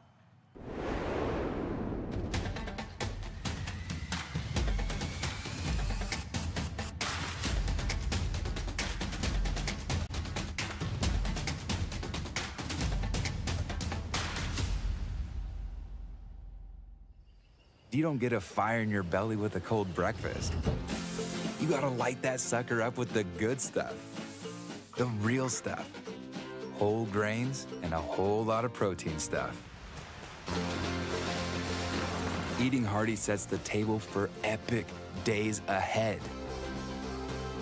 Dig in, and you'll see. It's wild what you and a real breakfast can do.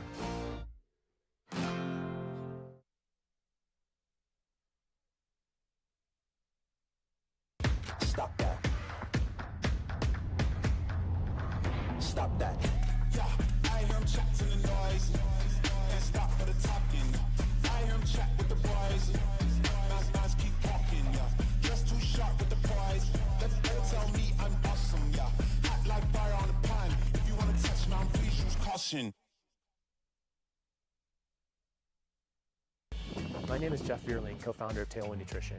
We make drink mixes for athletes to help you fuel, hydrate, and recover for all sorts of outdoor activities. Running, cycling, hiking, climbing, any sport where you're working up a sweat. We manufacture our own products in Durango, Colorado, and we test and use them on the trails of the beautiful San Juan Mountains. Our mission and our passion is to help athletes achieve their goals and to feel great while doing it. We couple proven nutrition that's simple to use, easy on your gut, and tastes great with encouragement and education.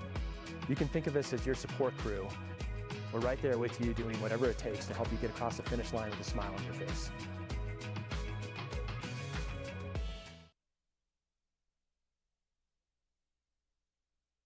Escape to a place where you can truly connect with nature, where crystal blue waters meet towering mountains, and picturesque landscapes make every season the perfect playground for world-class adventure. So dive in and feel what it's like to be on top of the world. Join us in preserving the natural beauty and take the Traveler Responsibility Pledge. Be mindful of others and save time using free transportation services like Tart Connect. Learn more at gotahoenorth.com.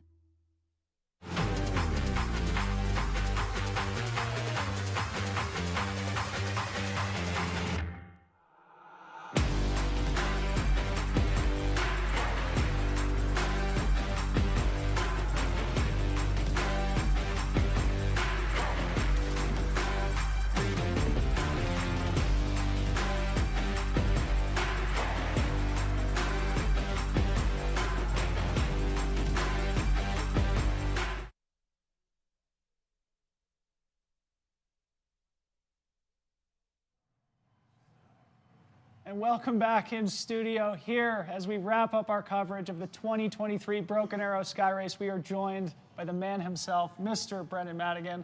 When I bumped into you in the parking lot this morning, I came up to say hello to you. You're like, can't talk. My voice is gone. How's your voice doing? I was saving it, so I think I barely got over the finish line. Man, amazing weekend. Corinne and I, we just have so much fun coming here. This third year in a row we've been part of the race officially. It's one of my, I mean, I'm biased probably, but it's like one of the best weekends of the year. Truly, truly, truly. Like the event that you put on, the way you support the elites, the way you support and celebrate every single finisher, the community aspect, the live stream, which is insane. The rolling with the punches, that was a little bit crazy this morning. I know that was probably way more stressful than you let on. Like it is the race weekend in the U.S., I feel like. Thank you. It's quite the honor coming from you. Yeah. How did it go? It went great. I mean, we're not done yet. We've got to get everyone, safe and sound over the finish line. But, I think to both of your points, the build, the collaboration, the celebration of the sport and the culture is just, you want to bottle this. You want to bottle it and put it in a freaking IV and just be juiced with it for like ever, because it's so good and fulfilling. Yeah, amazing.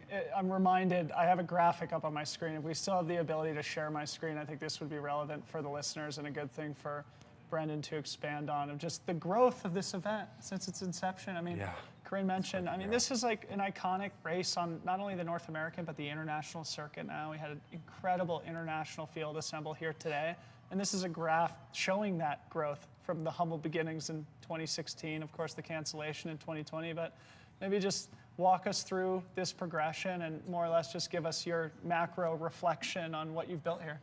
Sure. I don't know if I have, the answers that would explain that growth, but, I think we have an amazing team. There was no better exercise for our team than this morning with a massive, stressful curveball. But I think, just approaching it like an event that we would want to go to, celebrating everyone, celebrating the culture, celebrating runners of all walks of life is just, the way that, we would want to attend an event. So hopefully that resonates with people. And I think the collaborative organism that is now ever expanding is fun and fulfilling for everyone involved.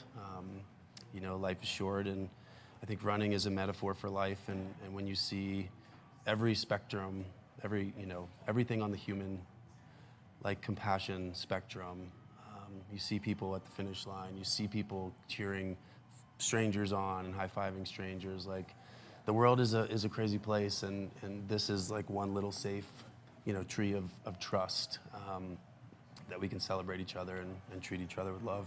Yeah, and it was super cool to see from Scott too that like with those participation growth numbers, like the percent of the field that is women now too is really, really cool. I think it's like 45% for the weekend. Like that's a big deal in the sport of trail and ultra running, where we really do like are supporting and lifting up everyone and really encouraging people who maybe have never done a trail race before, or maybe never done an ultra before, to like step out of their comfort zone and come here and experience it with all of us. And it's not an easy first race for anyone, but I feel like we have a bunch of like people show up here because they feel that support, I think. Yeah. Well, I mean, I was in the finish line being neurotic about the straightness of the chute, and a very nice woman pulled me aside and said, this event has inspired me to become a runner, and That's like so cool. That moves the needle in the world, like it's a little hokey, but like if that's what we can offer to the world and help people, then like right on. Yeah. Speaking of neurotic, it reminds me, after I passed you and we weren't able to have a conversation this morning so that you could preserve your voice, I saw Eric Schranz right here at the finishing chute, which we're looking at, and those black carpets had a vacuum on top of them. And my dad was vacuuming. Eric said, Brendan's so neurotic that we're vacuuming the carpets on the finish line. But I think Brian it speaks to the Meltzer was standard. vacuuming it yesterday too. You've been putting people to work vacuuming those carpets. I mean, like a legend in the media space is out there. We didn't ask him to do that. Camera hanging off of him, vacuuming the carpet. And that's the collective, right? That's, I think that's what we've always been about. And everyone is, like, it says a lot, right? At this point in the world that it resonates with people, I think. Yeah, truly. I mean, I wouldn't step on it if there was dirt on it myself, if I was coming down the finish Well, line. your gait would probably get over it all. But I think it speaks to community. You know, you're like from here. You know, this is home for you, and you're able to build this awesome event here in your neighborhood with people who I know are not only colleagues but friends. Maybe if you want to talk about, you know, the trail running world sort of coming to your neighborhood, what it means not only for you but for the greater Tahoe community. Yeah, I mean, it's a great question. I think for us, you know, we just do who we are. We do us, and you know, we try to stay true to that North Star of being a highly branded and progressive new school event, but one that still honors the DNA of the sport, which is the people. The people, you know, make everything happen, and without the people, that we don't have a race. So, you know, our team is, I wouldn't trade them for anybody. I'd put them up against, you know, any other race org. It just, you know, such a great amalgamation of people, and you know, however we put that together, I'm so grateful for it, because when you have a real challenging situation like this morning, everyone just falls into lockstep and you know, does their part, and it works out. But to have everyone descend on Lake Tahoe it's amazing for us. You know, I mean, 2015, I was just running here, and I happened on the ladder and thought, man, It'd be cool to send a race up there. it would be so rad to you know, freak some people out on this ridge and send them up this ladder. And here we are, you know, 8 years later.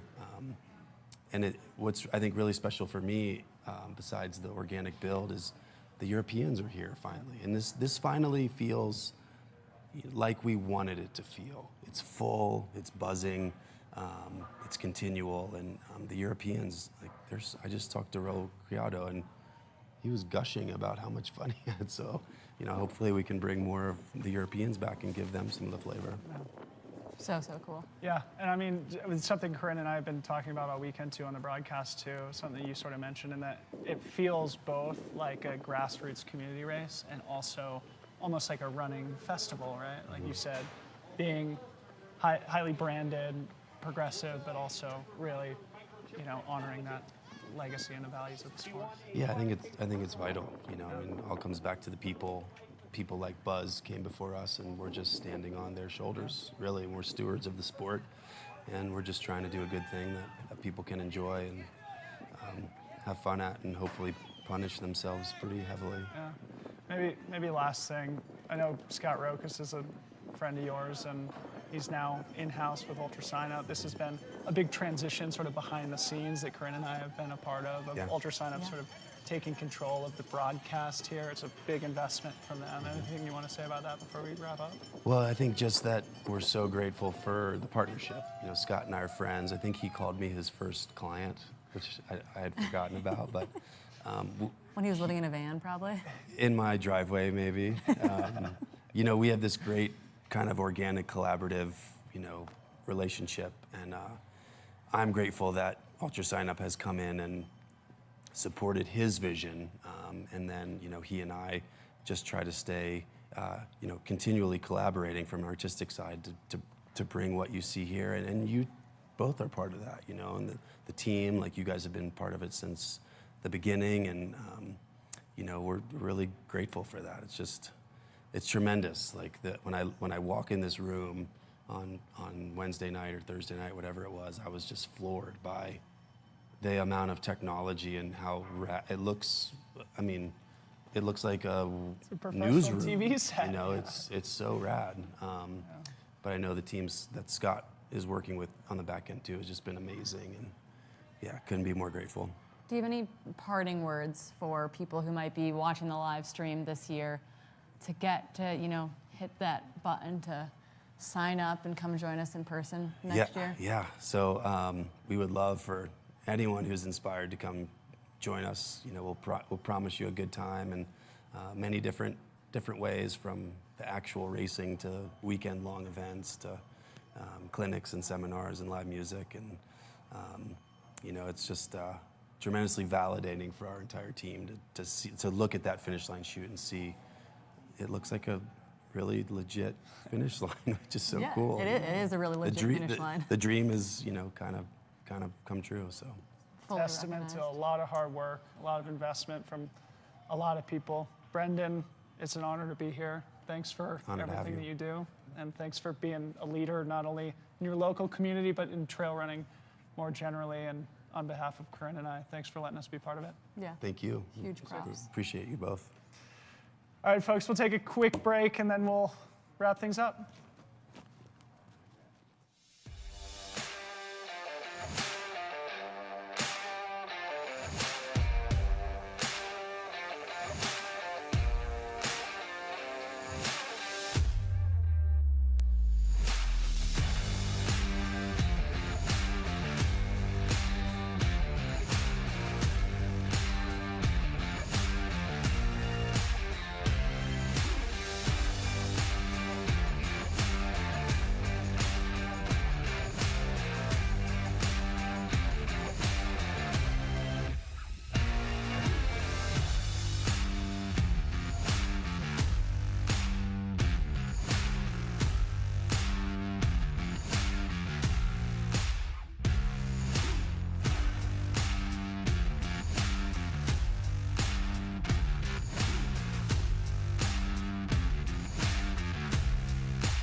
Okay, and we are back in studio one final time before we wrap up. Corinne, was that the best weekend ever or what? I think it's the best weekend ever. I think those of you watching at home with FOMO, maybe JOMO, joy of missing out, I would highly recommend coming to join us in person here in the Tahoe Lake Basin next year, June 2024. Third weekend in June 2024. Mark your calendars, block them out right now. Be there. Make sure you follow Broken Arrow SKYRACE on all the social channels so you can be informed as to when they open that registration. I know it does sell out quickly, so if you want to be part of this next year, we would love to see you here in Tahoe. Before we go, just want to give another quick shout out to the Dirt Circus. David Callahan's mic got cut off up on the ski resort. So if you guys just want to share my screen one more time, we'll just let the listeners know where they might be able to take part in this awesome multi-city tour of trail running throughout the U.S. It starts again July 1st in Denver, Colorado, in association with Runner's Roost, then Auburn, California with the Aid Station,